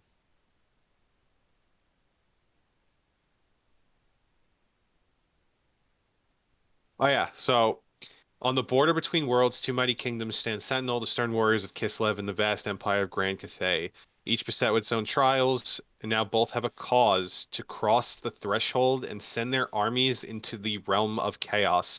Does that mean demons are not a horde faction, and they will have a separate part of the map that they will control? Dude, it's like the tunnels and the underground where you just have like the what is it called in fantasy? The warp equivalent. The warp. It's Oh. literally the same. Yeah, but you just have like a warp map that you can move shit around. I think people have been speculating on that, is that it's going to be like part of the map. It's just going to be like there will be a line and like this is the chaos waste up cross the line. Now you're in the realm of chaos. Hmm. Because that's the thing. Apparently in the lore, the chaos waste literally like fall off into the realms of chaos. I mean, who knows? So I don't know. I think that's cool. Again, we don't know the impending horde rework and what it's going to do, but the idea that demons are not a horde faction, I think that's cool. I mean, I've said this to you before. I think off the podcast that if demons are a horde faction, I would be disappointed because we've proven in the past that horde factions aren't particularly good or like fun to play in Warhammer or Warhammer Yeah, 2. in Warhammer, So but we're awaiting a rework. And from what I hear, I have no personal experience with it. The Amazon hordes in Troy are actually like playable.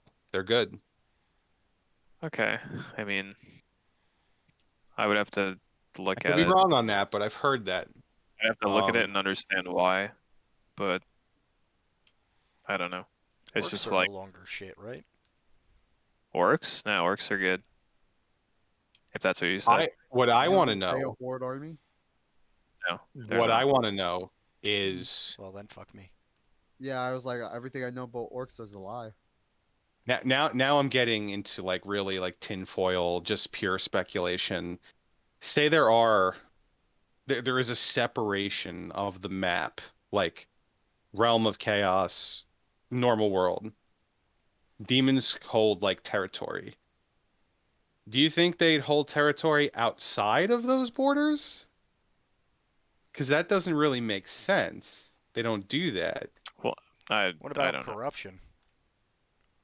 But Are you now, implying that they would have like, so there's the demon part of the map where it's like, oh, if you fight other demon factions over here, you can actually settle it and like have yes, a settlement. But then if you cross the line and come to the real space, to use a 40K term, um, yes, and and then you just sack a settlement, but you can't actually settle it. You just like erase it and do some chaos shit. Is yeah, that yeah. what you're implying? Maybe. I'm also implying that. Well, I'm about to imply that we have at least the baby phase of an actual teleportation mechanic. That was With that. what else? Yeah, that was what we talked about when that DLC came out. Is that people were speculating that it's the beginnings of what we might see with demons. I don't know. I would like to see demons. Yeah. I would like to see demons once game 3 comes out, and then we probably get the full Mortal Empires map after the fact. I would like to see demons worked into like the Chaos Invasion in Mortal Empires in a way that makes them like, I don't know, that makes the Chaos Invasion legitimately threatening, regardless of where you are on the map, if that makes sense. Yeah, Like there no, could I be a agree. mechanic where it's like, if your chaos corruption gets too high in a settlement, demons just warped in, like in your province to fuck with your shit. I would because, like, also chaos be corruption for gets too just high. like armies fucking spawning like in fucking far off, like being in fucking the south of Lustria and just have a bloodthirster fucking appear. I legitimately want, and maybe this would make some people really mad, but maybe this is just me. I want the Chaos Invasion in Warhammer 3 once Mortal Empires comes out. I want it to feel like an actual cataclysmic event. I don't want it to just be this like wet blanket fucking thing that it is now. I want it to be like, it doesn't matter where you are, like Chaos Invasion happens and it's like there's demons and shit all over the map, and it just like fucks the whole map up, like hard style, like some end game catastrophe Yeah, shit. that would be awesome, dude. Imagine being Tyrion sitting in Ulthuan, and then it's like, hey, the Chaos Invasion happens, and you look outside your window, and there's a fucking Keeper of Secrets, just eating people. Yeah, like pelvic thrusting in your Yeah. front yard. Like that's what I want. That's what I want. I'm hoping that demons do something to like the Chaos Invasion in Mortal Empires. I don't know what it's gonna be, but I would like them to have some sort of like borderline deep striking esque sort of thing where they can threaten, and a Chaos Invasion happens and you're threatened regardless of where you are. That would be very nice. You want to know what I want to know? I want to know how they're gonna get away with no blood in this game when Korn's a faction Dude, I to thought sell about me that. later. Okay, I thought about this when the second I watched this trailer, I woke up this morning, I had a cup of coffee, I sat down on my computer, turned it on, saw that trailer, watched it, and in the back of my mind, as I'm watching it, and I'm looking at this demon, and I'm like, or all these demons, all these Cornate demons, and I'm like, how are people not bitching about the fact that we know for a fact that there's going to be no blood in this game at release? When you're going to have all these fucking characters being like, blood for the blood god, and then it's like, give us $3 a couple weeks after blood. launch for the blood god. I was like, what the fuck? Why is nobody talking about that? I also am shocked that no one's gonna. I mean, maybe they are, and I just haven't seen it because I haven't really done any Reddit thread trolling or anything, or lurking. Um, so maybe people are complaining about this, but I am shocked that no one's being like, we're only getting 3 major races at launch, and the 4th one is a pre-order bonus. Like, how is nobody losing their shit? I think they are, but it's like a targeted argument of being against Cathay more than being against demons or Kislev. See, that's insane to me because I'm the complete opposite, where I'm like, it's awesome that Cathay is in. It's kind of crazy, regardless of what the demon roster winds up looking like, or the fact that they're going to have 4 legendary lords or whatever. It's like kind of insane to me that no one's talking about the fact that we're not getting that technically we're getting 4 races at launch, but only if you pre-order.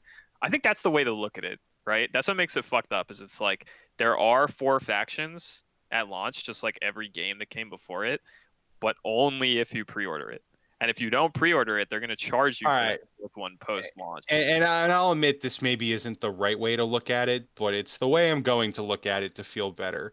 In a way, each of the separate demon factions will be their own faction. So really we're getting more. And the reason I say that is because yes, they are demons in quote, but one is Korn, and that's going to have its own complete roster, its own complete mechanics. Slanesh, same thing. Nurgle, same thing. Tzeentch, same thing. So really we are getting more. It's just they're demons. It's Sure. but If you want to make the argument and go, but wait, there's actually 6 major factions at launch. That's 2 more than we'd normally get. You could make that argument. I don't think that's a valid argument though, because those 4 separate factions aren't going to be like the same thing as like the entire Dark Elf faction, the entire High Elf faction, like in terms of the width and breadth of their roster. You know what I mean? Not think it's going to be. I mean, take No, out fuck DLC, no. of course. I mean, knowing what I know from Demons on the tabletop, like, yes, the god-specific rosters are like a thing, but I don't think they have enough units to warrant being an entire faction on their own. Which is also part of my complaint of like, but how are they going to do this? If the thing you're saying of like, well, combining it with mortal units and like Warriors of Chaos stuff or like whatever, that widens them up a little bit more and fleshes them out, but it's like I don't recall if I go through my mind and I think of every Cornet unit, at least from like 40k, and I was like, but if I was forced to just play Cornet demons, would I feel like I'm playing an entire tabletop race compared to the guy across from me that's playing the entire Craft World Eldar book? Probably not. That's not equivalent. You know what I mean? Yeah, but you gotta like slap on the Warriors of Chaos book on Right, top and of that. that's the point that I made. Is that sure? If you want to make the argument that Warriors of Chaos are in there too, then maybe. But then you also have to think like, what are they going to share between the 4? Because I bet all 4 of them are going to have interchangeable Warriors of Chaos units. So now we're asking ourselves like, does this really count as 4 completely unique factions with as much variety as every race that came before them? All right, honestly, Probably not. all right, maybe Definitely not. I'm maybe willing to not. say But no. the difference will be like, oh, here are my Corn Berserkers, and they're gonna have like a stat line that matches them, versus here are my like Nurgle Warriors and shit, and they're gonna be stat differences and like abilities that separate them, which are technically unique units, but they're really just reskins with different rules. Here's the thing. Here's a better way for me to explain this. They're willing to give you 4. If you take demons and we say fuck that 4 mono god shit, and we just look at them as demons of chaos. They're just a faction, regardless of how they get split up in game. They're demons of chaos. Okay, so we say that, and then we have Cathay and we have Kislev, and then you go. They're willing to let you start with 4, just like every game that came before it, but only if you pre-order. Like that's kind of fucked up. Where it's like, yes, you can have the 4 races you've had in every game prior, but only if you pre-order. You know what I mean? Like they're No, willing I to do that for understand you. it. And you want to know what adds to the salt in the wound as well? There's no pre-order discount and or discount if you own both games. Yeah, that's you know what? I didn't even think about that. Dedicated customer reward. That being said, my shit's pre-ordered already, but You I are mean, the I'll pre-order exact it, but customer yeah, they want. yeah. I mean, For I like. you're the exact customer they want. B, like I will pre-order it too, but not yet. I mean, I am the exact customer they want, but I own every DLC for both games. There is no reality where I don't get this game, so I just pre-ordered it today. I don't care what the DLC bonus is or the pre-order bonus. It could be, it could literally be, I don't give a shit. It could be a giant turd.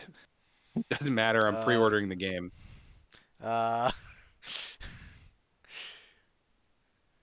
okay. Um, I didn't hear what you say 'cause I was talking off the podcast. Did you say it could be a giant turd you're pre-ordering yes, it anyway? Is that what you said? That's a healthy business model right there. but Even if it's well, dog well, shit, I mean the pre-order. DLC. I mean not the pre-order bonus, because like that's the thing too. I know what I'm getting with this game. I'm not gonna. I know what it is. It's the third game, so I'm gonna like it. Will I like the content in it? That's a different story. Never But I'm gonna say get it. there's anything I've learned. Okay, let me give you a little fun fact about the creative assembly really fast. Okay, never say you're gonna like it ever, because CA has fucked shit up royally in the past with established franchises that have had games in them that people really liked. There is a chance this game comes out and everyone's like, wow, the unique campaign for the 3rd game sucks and the demon mechanics are ass and like yada yada yada, bing bong bing. It's entirely possible. Yes, but I like the other two games, Rome and 2. they will Rome throw 2. That's all I'm a saying. Mortal Empires campaign in there, which then I could just play the factions I like. That's a Rome big 2. but. Really, I don't even agree with calling. I never agreed with the name conventions of these games. I don't like how one is one and two is two and this one's three because they're not really separate games. They're just expansions. They're They're full-priced expansions. They're separate games standalone at though. first. Yeah, they are standalone, so they are separate games. Anthony makes a good point. And for a while after launch, they remain standalone until Mortal Empires comes out. And until, remember when Warhammer 2 first came out and I was still playing like 2v2s with you and you couldn't play the old races in multiplayer? They weren't there until Mortal Empires came out. Like these games are standalone for months. And then they drop Yeah, Mortal but Empires and they go, here's everything. when all right, the way I look at it, this is the way I feel about it, is like when you have like a first game of something and you have a two at the next game, there's supposed to be some inherent differences in like Bless you. I don't know, Sorry. I don't know how else There to are explain it. Like, it's there supposed, are inherent differences. I know, but it's kind of the same game though. But it's not, because if you don't own 1 and 2, you don't get the full map. You're playing on a completely unique campaign map that someone who only owns Warhammer 2 does not have access to, in the way that someone who only owns Warhammer 1 can't play Eye of the Vortex. And they All don't I'm have saying this is that race. It's I like, think that the second and third game could have just been expansions, and it's just the naming convention that gets me. That's all it is. It's just something with me. I understand they're standalone games, but I feel like they didn't have to be standalone games. I kind of understand what you're saying. I like half agree with you and half disagree, because if I think about it in terms of like Dawn of War 1 and its expansions, like what if Winter Assault was called Dawn of War 2? Like that would have been kind of weird. Or if like Black Crusade or Dark Crusade was called Dawn of War 3. Like that would have been strange, because it's essentially the exact same game. It plays exactly the same, but the thing is, if you only own Dark Crusade, you can't play anything but Necrons and Tau. But this game, I feel, isn't really the exact same thing, because it's like, here's a unique map. And in those games, you could play all the factions in a single player. You just couldn't play them in multiplayer, I believe. Like if you bought Dark Crusade, I believe you could still play like Chaos, I have no idea. but you couldn't play them in multiplayer. I believe that's how it worked. So like this game isn't exactly the same thing. You buy Warhammer 3, you get a completely unique campaign map that may or may not even have like high elves or dark elves or whatever represented on it. When Mortal Empires comes out, you can't even play those races, nor can you even play Mortal Empires if you don't own the games that came before them. So I don't know. I'm fine with the naming, and I think they're kind of true sequels. But to wrap it up, I'm excited. Kislev, K'thay, Demons, more content in the future. Get back to a point that is topical and actually worth talking about. Who's the pre-order bonus going to be?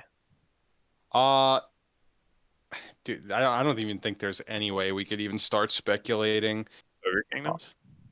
It could We- be. It you could can be start Ogre speculating? Kingdoms. It could be Chaos Dwarves. You can What's kind of start near speculating Cathay? in that the second I went on their Steam page and I saw you will get a full race pack for Warhammer 3 and not for Warhammer 2, instantly I was like, well, then it's not Araby. It has to be like Ogre Kingdoms, Chaos Dwarves, something that would make sense on just the new map. You know what I mean? Nihon. Maybe, actually. That's entirely possible. I doubt it, but it's entirely possible. Fun. Oh, that would be amazing. That'd piss so many people off though.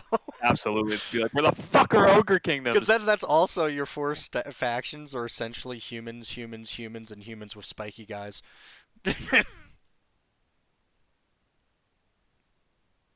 My ogres. Where's my little dwarf? Wow, I actually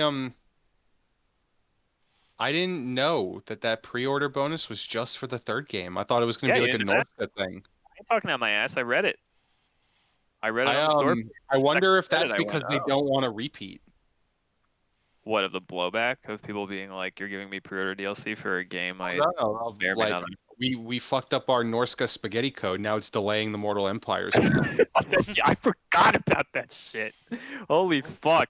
I wonder if that is the reason. Like they don't even want to risk it, dude. Oh my god, you're right. I actually completely forgot about that. Oh my god, I forgot about the whole debacle of we fucked up so hard we literally can't port Norska. You need to give us time. Here's Mortal Empires with no Norska because our code is fucked. Amazing. Maybe. So I think it's mostly because I remember seeing negative Steam reviews from people being like, I only wanted game 2. I don't own game 1. Why are you giving me pre-order DLC for a game I don't own? yeah, Like, I remember people freaking out about that. So I think it's more about that, to be honest, that they're like, okay, the pre-order DLC has to be for the game that they're buying, or else people yeah, are going true. nuts again. I don't know. It's either Ogre Kingdoms or Chaos Dwarfs. To be honest, I don't think it could be anyone else. You know what? They could do. Let's assume that the fucking Shogun 2 stand-in faction is actually going to come as DLC at some point. Fantasy Shogun 2 faction. Um, if we assume that that's going to be the case, then it could just be Ogre Kingdoms or Chaos Dwarfs. Because if you give us one of those as a pre-order bonus DLC, then you sell 2 full race packs in the future, which is typically what they do. They Yeah, usually, like with Warhammer 2, they only sold 2, didn't they? It was Vampire Yep. Coast and Tomb Kings. Yep, and with one it was Wood Elves and Beastmen. So like with 3, they'll just do either Ogre Kingdoms or Dwarves, depending on which one isn't the pre-order bonus, and then um, Shogun 2 Fantasy stand-in will be another one that you can buy. What if they it's like the cheapest Cathay is literally just from Three Kingdoms and Neon's ported, and it's literally just Shogun models. Like they don't even bother updating it even a little. It's Like like they has literally 0 fantasy elements, and it's just all the units from 3 Kingdoms in one faction. it's just 20 different versions of I Spearman. I'm of the opinion, and maybe I'm wrong on this, that the pre-order incentive race pack, even though Norska was a fully fleshed out, fully modeled race pack, I have a feeling like they're gonna go cheap. And maybe that's just me. Like they're gonna try to spend the least amount of money on it. Because in a way we're not really paying for it. I don't understand what your argument is for that though. When they gave us Norska as a fully fledged, Yeah, no, I know. fully But realized thing, like I don't know what's inspiring your take there. I just think I don't know. It's a me thing, you know. I just think about like, Yeah, well, here's the well, thing that all we have to do is pre-purchase the game and we get it for free. Maybe don't give us something that costs a lot of money. So like thinking like what are those 2 race packs going to be or over the life cycle of this game is I don't know. I I don't want to say Ogre Kingdoms because I'm like that's something that I feel like they'd want to charge for. They want to charge for all of it, and they will charge for all of it because not everyone's going to be a day one adopter. yeah, are you kidding me? I think. Do you honestly think that they wouldn't be like, let's give them Ogre Kingdoms as a pre-order bonus and then charge for Chaos Dwarves later? I feel like people would easily whip Yeah, out money for the Forge but World race and the Shogun 2 Fantasy stand-in. I think people would be more willing to pay for those than Ogre Kingdoms. I think the hype would be insane if they were like $20. You get Shogun 2 Fantasy stand-in or fucking Chaos Dwarves. I feel like people would easily whip out their wallets for that shit. you don't think people whip out their wallets for Ogre Kingdoms? Ogre Kingdoms are kind of cool. I didn't say they wouldn't. I think people would whip out their wallets for anything, but I absolutely think hype would be immeasurable for the Forge World Chaos Dwarf fully realized faction in game. I think people would flip their shit.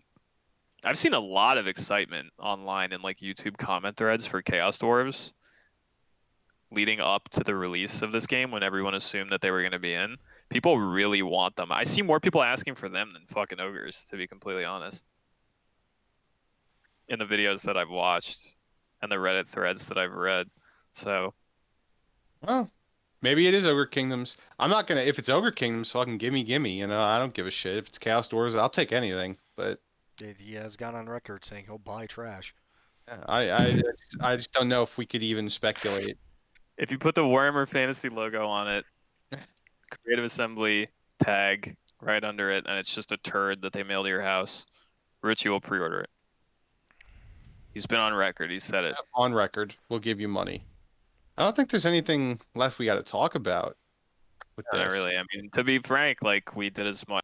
This entire conversation is some speculation because we have the small information we have from the FAQ, the little bit that they put on the Steam store page, and like that's about it. And it's a trailer. And So previous what rumors we did is about- basically. Yeah. I mean, just because we talked more about the speculation, just the trailer. Very good trailer. Cinematically well done. Music was good. The demons looked fucking cool. wasn't bad.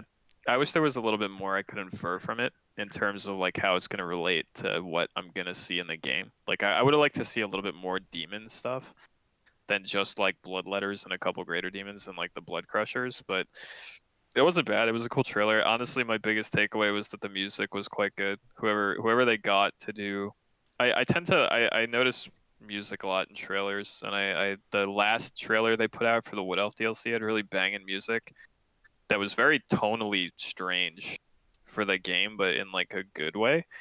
And I really liked it in this trailer too. And that music will not be in game, so it's kind of wasted on just a trailer. They have a strange history of doing that.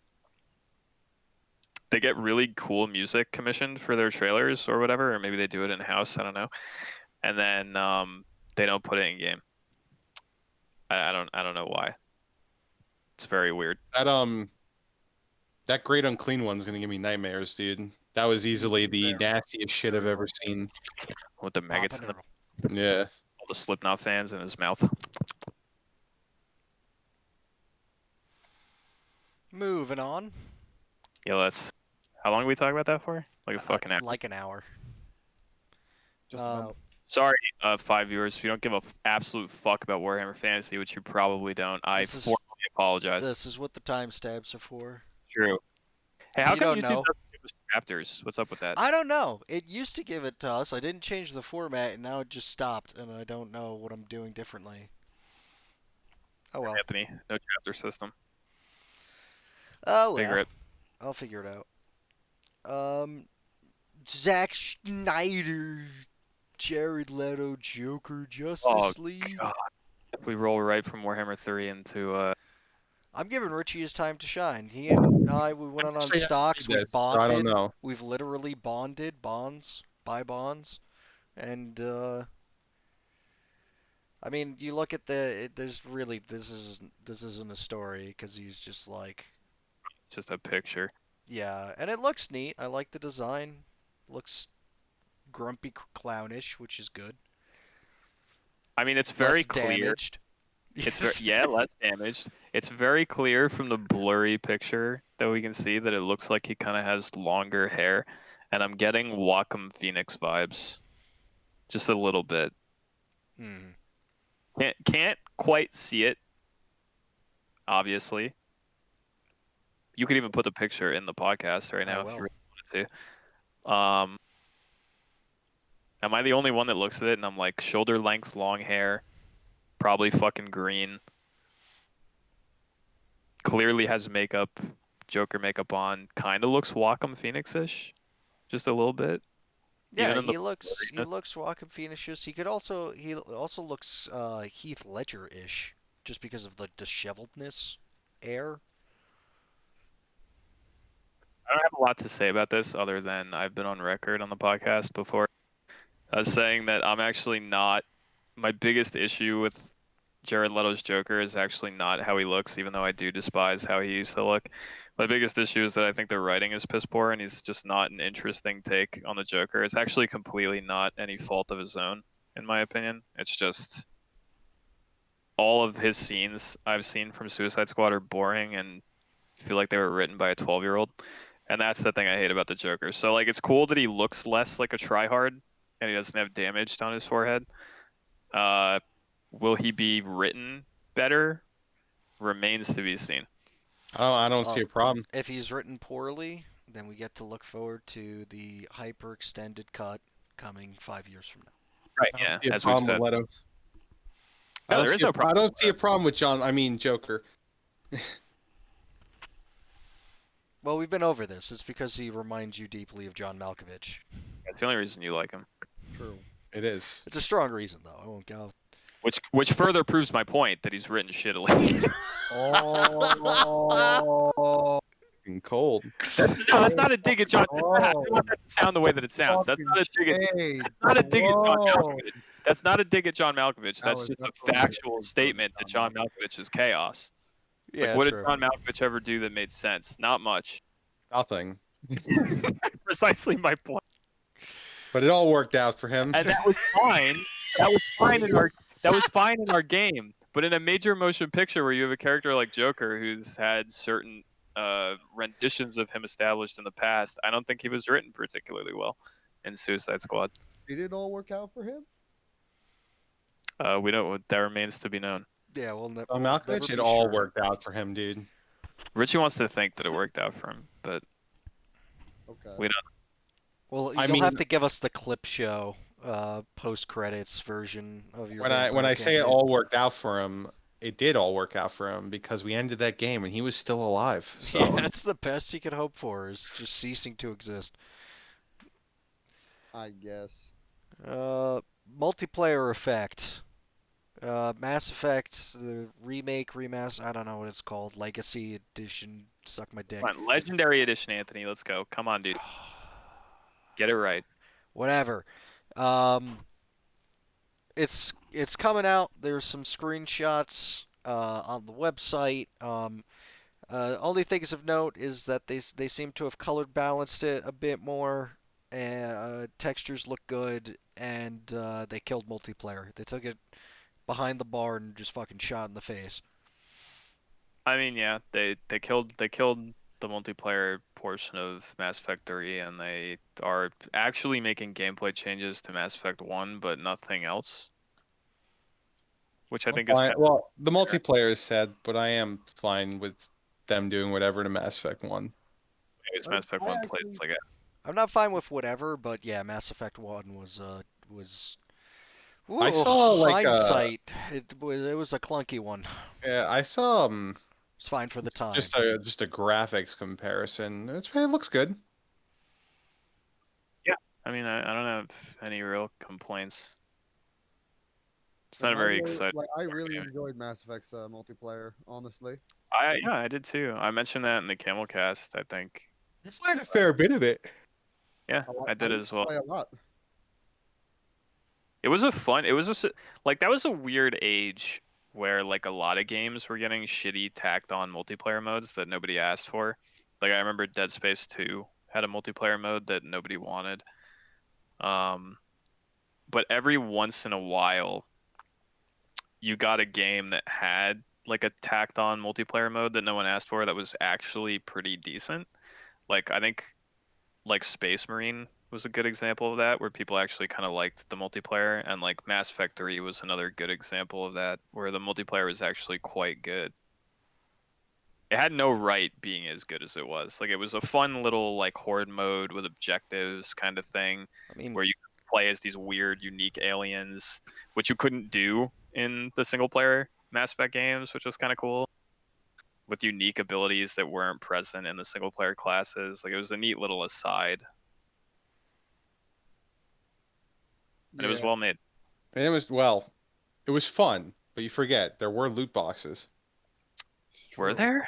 Yeah. Oh yes, right.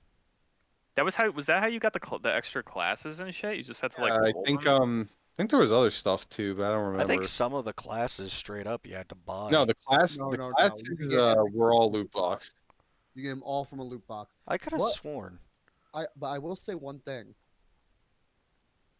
You got credits, which was your non-money way of getting loot boxes, pretty fucking easily if you just played on the harder difficulties. And you Yeah, I was didn't gonna have say. to- And you didn't even have to complete the missions. Like you didn't even have to win or get a full extraction, and you got a shit ton of credits. Because They had not yet refined the horrible exploitiveness. Like I will actually say that, like, because I went actually back to the multiplayer much later, like when and I actually found people to play with. I was like, holy shit, I'm getting so much credits. What is this system? I feel not scuffed. I was gonna say that I don't recall it being like overly grindy. Yeah, I feel like not scuffed. If anything, I just feel like I gotta level my dudes up. So I mean, like that's sad that they're cutting it. I guess it's just because they don't feel like doing the work to up-res that portion of the gameplay and They also had like a change really anything. goddamn stupid argument about how it's like for the benefit of the single player experience because of the war readiness thing, but that's so stupid because you could literally just change one number value and that's no I longer a problem. I remember, I remember. and this is I'm like Do you I'm remember a pretty sure I time? recall that the first time I ever played Mass Effect 3, I tend to play like if a single player driven game has a multiplayer mode, I usually don't touch it at all. Or if I do touch it, I touch it when I'm done with the single player content. And I don't think I touched the multiplayer until I finished Mass Effect 3 once, all the way through. And I recall having no trouble getting like all that war asset shit. Not that it really wound up mattering all that much at the end of the game, but I don't remember having that big of a problem getting it even without playing the multiplayer. So like I do feel like that's a fucked up reasoning for cutting it. They could have really just put that shit in as like a they could have rebalanced the war asset stuff and then just put in the multiplayer. Like they could have just dragged and dropped the multiplayer just for the people who wanted it. I saw in the article the part of their Yeah, because discussions when you were think like, well, about what do it, we do with this? Like, do we support it post launch? And it's like, what does that have anything to do with it? Like, why would you have to support it post that's launch? Just just put it in as that's it just was. fucking industry trends, man. Yeah. And so they feel like if they didn't, that it would somehow be like a waste or something. But yeah, it really doesn't make sense because it's like all of the enemy models are in the game, so you just port those over. You're The only redoing real work that you would have to do is maps, and I think certain classes had like unique models, and even then, that was mostly texture work. It wasn't like an actual completely new rigging or anything like that. So, like, it would be a few maps. Oh, boo-hoo. Like, come on. I said this in the text that we have for this where we exchange news where I think I said like this just screams to me of just not wanting to do the work. Like someone at EA was like it's not worth it. Like don't we're not going to give you budget for bringing the multiplayer in cuz who gives a fuck. Like just do the single player content of the 3 games and that's good enough. Like we don't feel like spending money on porting the multiplayer. That's all it is. Any other reason they give is fucking horseshit. They just don't feel like doing the work to port that Mm. and scale that up, doing whatever they have to do to upres textures or whatever work they're doing when it comes to the graphical overhaul. They just don't want to do it for the multiplayer content. That's fucking all this is guaranteed.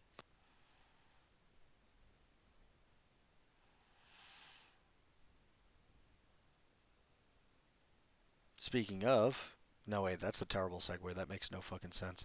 Whatever. What were you gonna Cloverfield's getting a direct sequel. That's cool. I was saying, Not wanting to speaking support of it. putting in the work, which only, like, kind Which- of makes sense. I'm For surprised you say Cloverfield- that's cool. Don't you hate JJ? I do hate JJ, but Cloverfield, the first one was decent. I loved Cloverfield. The I first think one. the other ones were decent. I just haven't watched Oh them. yeah, I was gonna say Cloverfield Lane is really good. Cloverfield Lane is pretty damn good. I think they didn't do enough to make the John Goodman evil. Like, and the way they did it was kind of lazy. I was like, I strongly disagree, but I think that's just two different yeah, opinions. that's fine. And Cloverfield Paradox was all sorts of okay. It wasn't great. It was like whatever. I haven't seen that, but all I know is everyone says it's bad. I don't know why it's bad, but everything I've seen is people saying it's shit. You know what? Honestly, thinking about it for more than 2 seconds, I think I remember not liking it.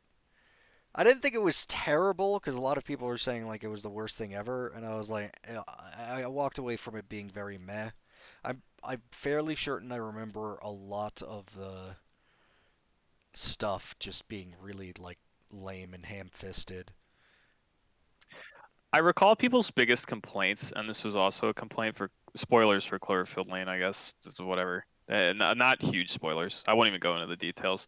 But I recall people being like, the complaint with Cloverfield Paradox is kind of the same as Cloverfield Lane, where it was like the tie-ins to the Cloverfield series felt weak and ham-fisted, like a last-second decision kind Oh of well, thing. yeah, it's quite literally just the last scene of the movie.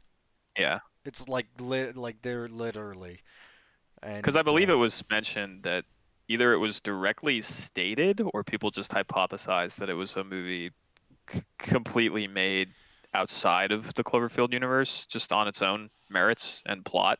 And someone bought it, like Netflix bought it or whatever, and they were like, and they worked with people to be like, but can we just shove in a reference to Cloverfield and tie it into Cloverfield? And they were like, yeah, well, I and then mean they did. that kind of happened even with 10 Cloverfield Lane, and Yeah, even it's the same thing. what's the other one? Project Overlord. Like that was That's a Project Cloverfield movie? that was What? Project Cloverfield in development, and then they basically Oh, but yeah. they gutted every single reference to it except for one where there's a slight reference that the serum in the movie might be related to something that was in the ARG for the original goddamn Cloverfield. So, but I that actually didn't was know that. yeah, it was like literally the thinnest thread possible connection. That's interesting. I didn't know that. Project Overlord's movie I kind of want to watch too. I haven't seen it yet. It was good. It wasn't great. It was just it was okay. It was all sorts of good okay.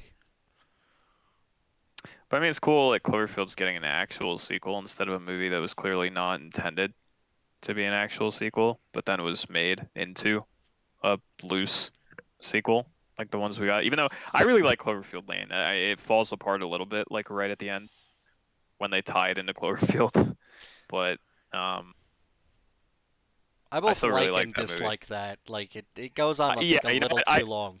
I agree with you. On one hand, it's actually not bad the way they do it, and on the other hand, you're like, but the movie would have been pretty good if everything I saw up to this point didn't end like this. It was a decent story on its own. I think the discussion I had, I think I saw it with my father, and there's a scene when like she's looking out and there's like proof that there's aliens, which that's kind of spoilery, so I'll just write a text thing. And like it looks at her face and she goes, "Oh shit." And then there's like a stupid like fight sequence that goes on for way too long. If the movie literally just ended on her, "Oh fuck," I think it would have been like a Yes, 10 out of 10.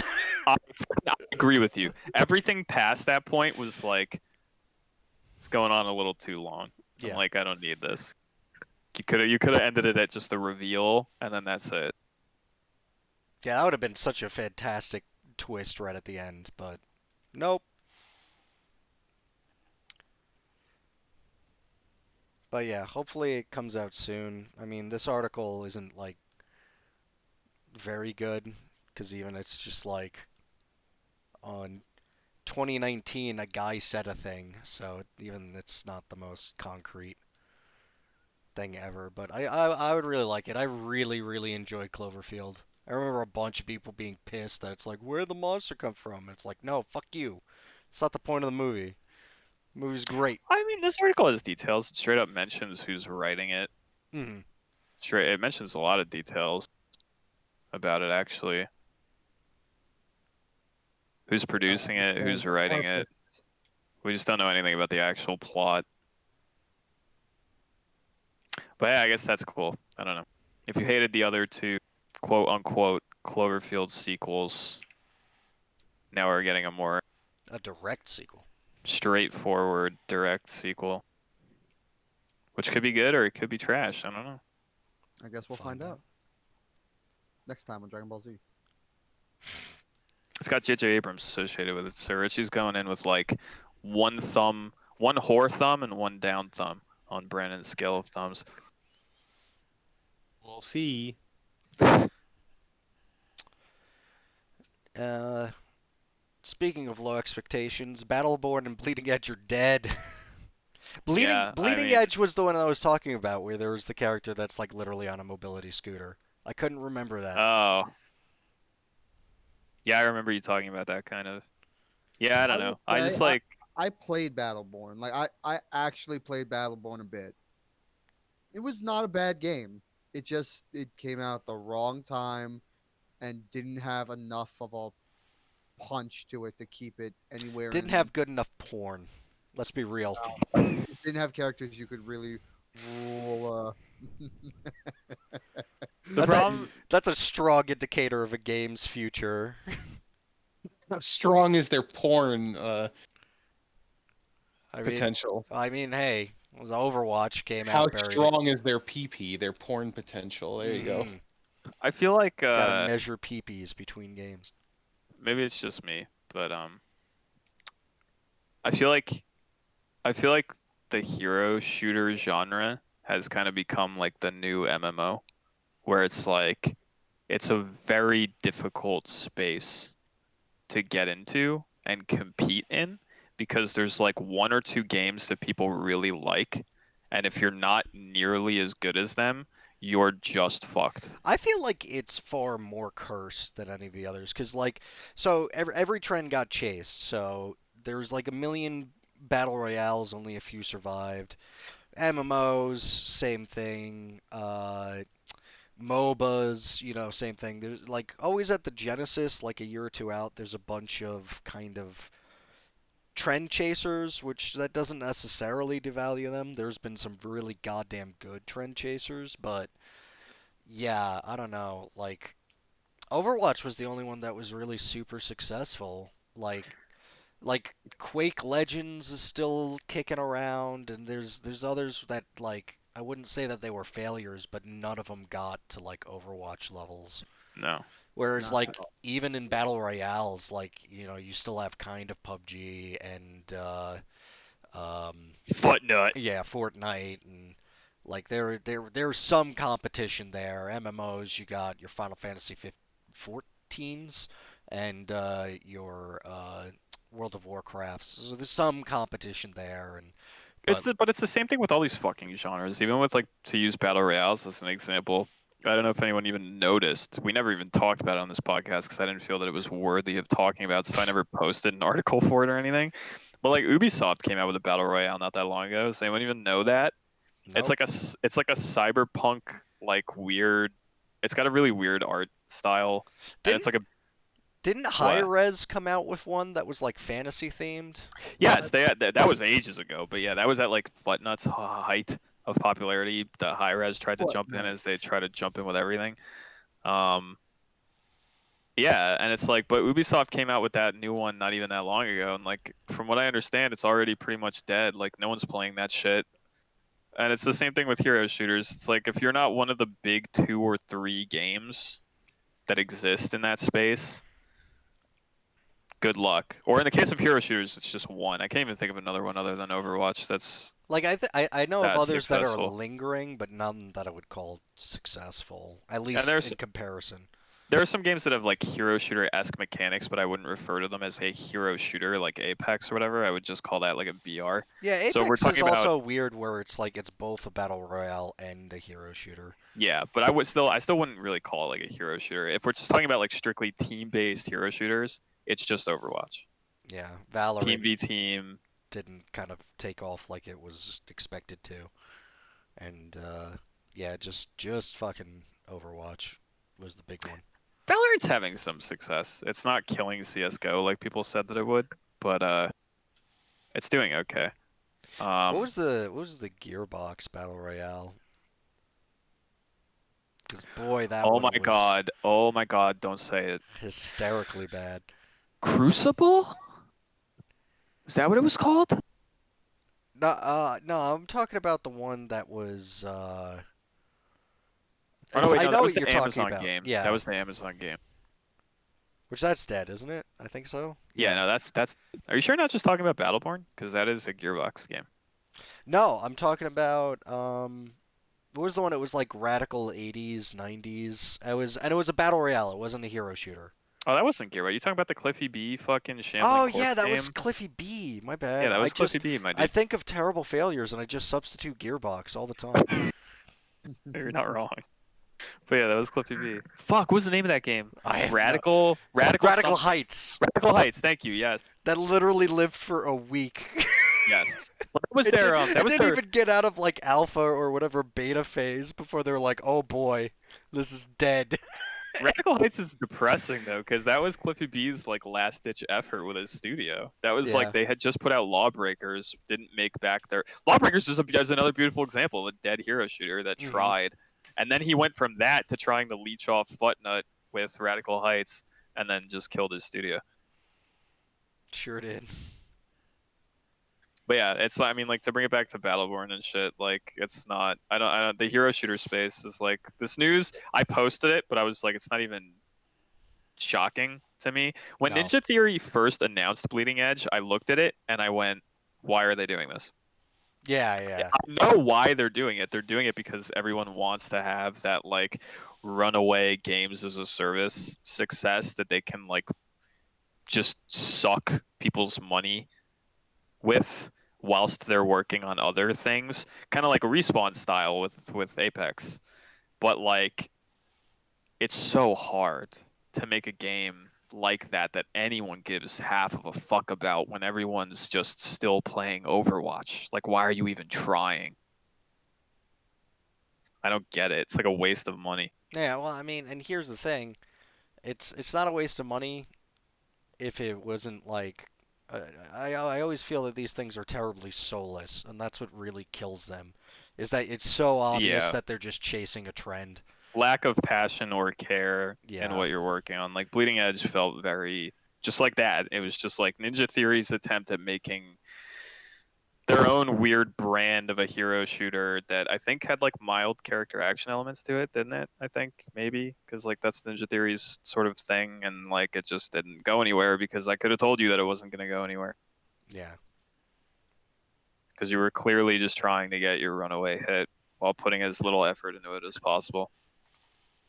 So I don't know, whatever. It's barely fucking news, but that shit's dead, and Battleborn's dead permanently. Which honestly, it's kind of impressive Battleborn lasted this long. That game came out Yeah. on life support. Yeah, that's true. I mean, Battleborn came out like right alongside Overwatch, so it had a 4-year run. I think It didn't to get this content. day, yeah, I think to this day it's still using as a benchmark for failure. It's like congruent players as Battleborn. I still see to this day. It's used as a example of poor timing Oh boy, yeah. because Gearbox is like, nah, we could totally beat out, you know, Blizzard in a game of marketing this kind of thing. No, you couldn't. Yeah, and also nothing beats bad timing more than the Titanfall series. And that wasn't even their fault. Titanfall was fucking buried alive. Yeah. Gearbox had a choice. Yeah, oh yeah. Respawn didn't really have a choice. EA just kind of fucked them on that. But Gearbox had a choice, and they chose to attempt to compete with the game that everyone knew was going to be a smash hit, at least at launch, because like hype for Overwatch was extreme. Oh yeah, I They remember had that. those betas. People were going insane. Everyone was really excited about that game coming out. Owners were hard for it. And people were fapping the Widowmaker and fucking Tracer's Tracer. ass. Trailer one. We had to Literally. change a victory pose in beta for Tracer because people were jerking off too much to her butthole and shit like that. Like people were going nuts, and then you're like, you're Randy Pitchford, and you're like, you know what? We can do better. We can do this. Meanwhile, you got like a penguin in a mech suit. We have all that. Yeah. We have all that aliens, colonial marines money. Oh wait, we don't? Oh shit! Wait, there's negative money there? Fuck! We can't compete with Overwatch at all. What are we doing? Wait a minute. We got Borderlands 3 on the way. Okay. Oh, We'll man. survive. That's pretty much what Gearbox is, right? Just a Borderlands machine at this point. Do they make anything else that's decent? It fucking burns my soul that they have the rights to Homeworld. Oh my god, that's right, they do. They But released. they put out one decent game, right? Wasn't the land-based Oh yeah, the Deserts of Karak RTS? was very good. Yeah, That was when they had the rights, wasn't it? That game had come out. I believe so. Yes. So there's some people that can do things over there, but it has been one game, I would say. Gearbox didn't develop it; they published it. Ah, there you go. Blackbird Interactive developed Deserts of Karak. Correct. Karak. They fucked up the remaster. That pissed me off. Did they? Yeah, because if you play the Homeworld Collection remaster, like all the mechanics in Homeworld 1 have been ripped out because all they did was just put Homeworld 2 and Homeworld 1. So Homeworld 1 had a lot more depth because there was things like fuel and whatnot that just doesn't exist in Homeworld's 2 system. So like there's I think it's the third or fourth mission, the Gardens of Kvetch. Um, there's an entire thing where the initial strategy was you would ignore all the swarmers and fight, destroy the fuel ships, and then all of their fighters would be useless because they had just so many fighters and they were so tiny, but they would run out of fuel real quick. So that was the entire strategy, and then and then the remake comes out and it's like, by the way, fuel's not a thing anymore. Good fucking luck. Interesting. I mean, I know that I know it has good reviews on Steam. Oh, it's still I got it on it's still sale a beautiful while and it's back. still a good ass game and it's not that's not insurmountable, but it is if you really liked certain things that one did as opposed to two, you'll get salty. Also, it locks out the best Homeworld game from being remade, Cataclysm. The fucking best. Anyway, I could wax about that forever. Let's move on. Um, Resident Evil 8. Did you like the vampire daughter? Did you think she was hot? Well, bad news. She's dead. Uh, that's not a joke. Unfortunately, her voice actor passed away. It's kind of depressing, honestly. It's really depressing. Goddamn ass Because cancer. I believe I looked into her and she's not very well known in the voice acting space. I think this is like one of her first big roles. So it's kind of depressing that she got this and then doesn't get to see the response to the game, which will likely be positive. Her name is Jeanette Maus, by the way. What else has she done? Am I correct in my assumption? I remember looking her up and just not seeing much. I haven't researched that, but so if you haven't seen anything, I bet you I won't find anything else. It's okay. I'll give her. This is gonna be a terrible joke, but fuck it. I'm Don't. committed. No, No, you're I'm not. gonna give her. You're really. I'm gonna Wow. give her plenty of company with my unborn children. Oh boy. She won't be lonely in heaven. This camel does not condone Anthony's Jesus Christ, tasteless, Anthony. dark, extraordinarily dark joke. Oh, I didn't care about all that other ones with that last one. That one was oof. Little that was bit of an oof. a little bit. Bit of an oof. It's a good message. No, it's It's seriously it's no lie. It's gonna make the masturbation a little awkward, just a bit. just a bit, man. Just a bit. Yo, that character's great. I'm sorry. Fucking man blood and shit. Good lord. yeah. She wasn't in much. She was in like apparently she did actual acting, Neat. like in actual things. Like she's in a interesting. She's in a TV movie that's not out yet, post production. So that's Oh, kind of wow. depressing. Wow. That's actually really sad. Something else that's also not out yet, I believe, but is listed as completed on IMDb that also appears to be a movie. See, that fucking sucks. And she's not in a lot else. She has been working since 2007, though, but she's not in much. So it's kind of depressing that she gets this major voice acting role for a huge villain in a major mainline RE game and doesn't get to see it come out. Rest in peace. That really fucking sucks. That's very reminiscent of. Have you ever heard the story of the guy from Silent Hill 3 that voiced Douglas? Oh no. The guy that voiced Douglas in Silent Hill 3, which was the private investigator that's like tracking Heather through the game or at the start of the game, died before Silent Hill 3 came out. That sucks.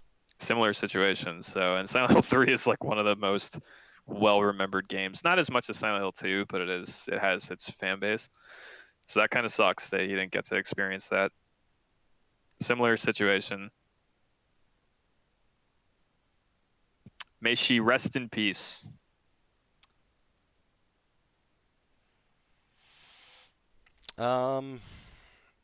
Speaking of now coming back from the dead, Attack of the Show on X-Play.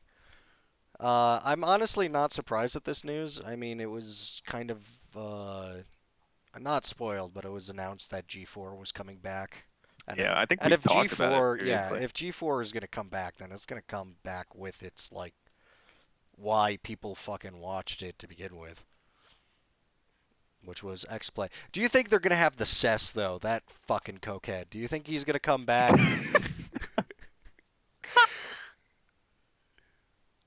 He needs more funds.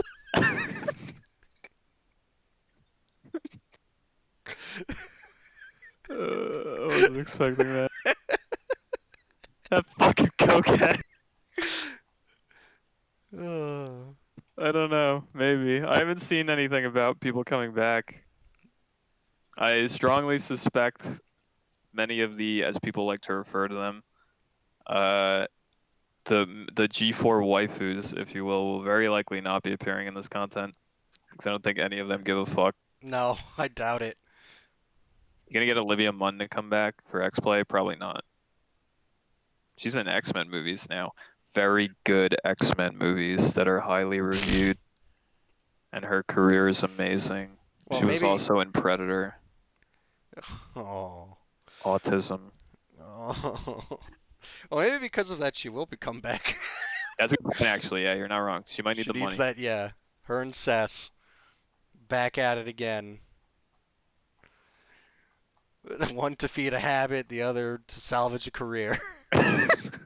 What a dynamic duo. That would be so. I would so watch that when they're like both clearly miserable and out of it and old. Oh, no. The sass on Coke? That's not misery. That's true. That's excitement and energy. That's true. Who was the other guy? There was another guy. It wasn't just the Cess on Coke. It was the other dude. Oh, the guy a with like drummer. didn't he have like a faux hawk or something? No. He like played drums, and he was fuck. I can't remember his name.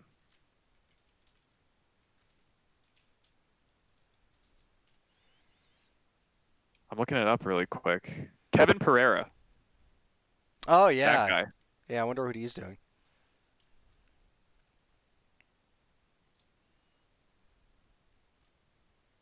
Oh my god. How did I miss this? On November 26th. This is an article from November 26th that apparently they had actually, when they first announced that the network was coming back, but this news about X-Play is new. But like we knew that G4 was coming back. Apparently they held like a reunion stream or something for charity that had Olivia Munn on it and fucking Morgan Webb and the Cess. The Cess is looking a little chubby in the face. Coke bloat. He's got coke bloat, and Xavier Woods is there for some reason. Xavier Woods have anything to do with G4 back in the day? I don't remember I have no that. idea. Says coke.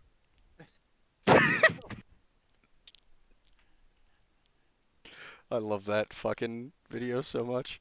You should watch that interview, by the way. He's so clearly out of his mind. That's amazing. Wow. Oh my god. E3 2013, Attack of the Show. Look it up. Well, G4 is coming back. So if you're one of the 12 people well, actually, I shouldn't say that. There were a lot of people out there that actually liked X-Play Yeah, it's gonna back be. in the day. It's weird to think of where, cause like video games are so freaking big now. Not that they weren't big back then, but they weren't the stage it is at now. So it'll be weird to see how like it changed because it's just there's been such an absence. And yeah, on like a channel, there's not really a video game stuff, which is weird Listen, I'm considering just how gonna huge it be is. I'm just gonna be honest. Okay. Now I remember watching X-Play on occasion when I was in like high school, and this wasn't like senior, maybe it was, I don't know. But anyway, I was probably around the age of like 16, 17, something like that, when I was watching X-Play. And I'm sure many other not 18-year-old dudes like me, younger, mid-teens like me, were watching X-Play as well back then. For the same reason that I was, which was not for their content, but it was because Olivia Munn was really hot back then, and she hosted, and that was why I watched it. Okay? Honestly, it's the only reason I watched. Okay? So, my hype for X-Play coming back, not huge, because hot Olivia Munn probably won't be there. So it's like, I don't know. What if they have someone else who's hot though? Yeah, maybe I'll watch it. I don't know. They get literally the new hotness. I don't have mid-teens like Brandon brain anymore though, so like I don't know, but maybe You it's have still to in be there more somewhere. refined, Brendan Brain. Yeah, Talks I'm about sure if you numbers. if it yeah, I'm sure. You know what? Fair point. Maybe I haven't evolved that much. But if you get hot Olivia Munn back to host X-Play, maybe I will watch it. I don't know. You That's all I'm heard it, saying though. G4. Get on it. Most other people around my age at that time who were watching X-Play, I guarantee you were watching it for the same reason as me. Their gaming content was okay, but Olivia Munn was on camera a lot, as well as other people. So that was cool. Nice. I really remember their gaming news being kind of whatever. I don't recall me watching it for that reason very often. I don't know if I watched it at all, honestly. I think I watched No, you didn't watch G4 for X-Play? their. I think I watched G4 more for their like weird sci-fi shorts, but I could be mixing that up with some other channel. I honestly don't remember. I don't think I I don't remember that watched at it all. much. I only remember X-Play. I remember that like when X-Play wasn't on, I remember they had dog shit between airings of X-Play. X-Play was like the only reason to watch G4.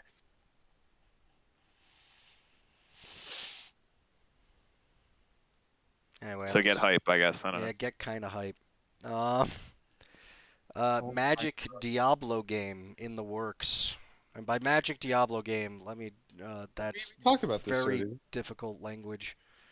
Yeah, Richie said that we've actually talked about this on a previous podcast. I don't Yeah. doubt him. It kind of rings a It's bell. the magic game But- that looks like Diablo, but you get a deck and you rotate through the spells. And But the reason I posted it is because we got more news about it. Because apparently they have an open beta that's coming out really soon. So if you want to play it, you can play it. And for Magic, we're saying Magic short of Magic the Gathering. For those probably 2 or 3 people that are somehow unaware of the biggest TCG and are like, but Diablo has Magic. There you go. Language cleared up. Get hype, I guess. I don't know. I'm probably not going to play it, but it does look interesting conceptually. Yeah, I mean, it's fine. I mean, Diablo games are pretty good. I always wondered why. In fact, we may have even had conversations about this in the past off the podcast. But I always asked myself, like, why doesn't Wizards of the Coast make more Magic content that doesn't revolve around the actual card game, but revolves around the lore and just like playing as a planeswalker and like doing Magic stuff? Because the lore sucks. Sure, you're not wrong. It does suck, but you get my point. Like, there could be video game content that doesn't revolve around a TCG and could True. instead just be you doing planeswalker things. Yeah, it's You know what I mean? extremely ripe for a good RPG. Yeah, since that's my point. Yeah, you could just make your own planeswalker and then stuff. It's just gameplay would be a little difficult because of the whole summoning weirdness. but I'm sure it could be done. Make it like, oh, what was that PlayStation 3 exclusive? Folklore. That game was great. Do that. That's something I've always thought about. It's like why does everything involved with Magic just have to be like a one-for-one recreation of the TCG? Like why can't we have a game that's Well, the TCG like an RPG where you prints play money. as a planeswalker? Yeah, you're not wrong. So those are my two counter arguments: is the lore is trash and the TCG prints money.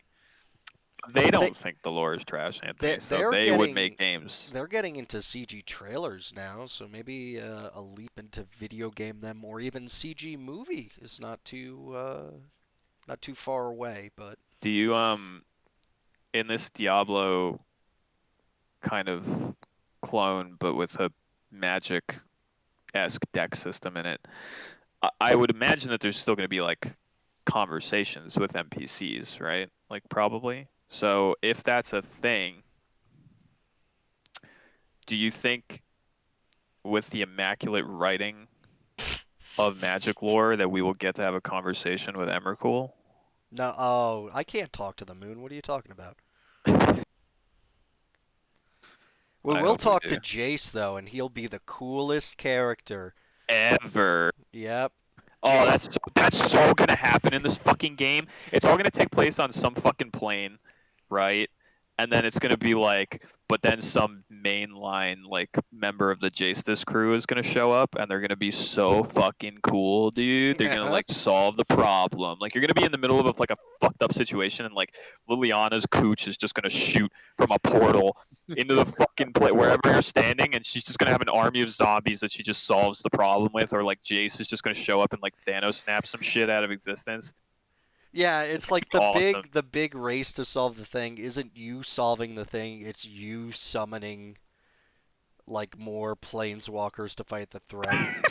And the Jace's League comes through and they solve the problem. Soren Jace flies is through a portal, but he's like a wall, And Gideon and he walks just shows up. Gideon walks up to you and he's just like, couldn't have done it without you.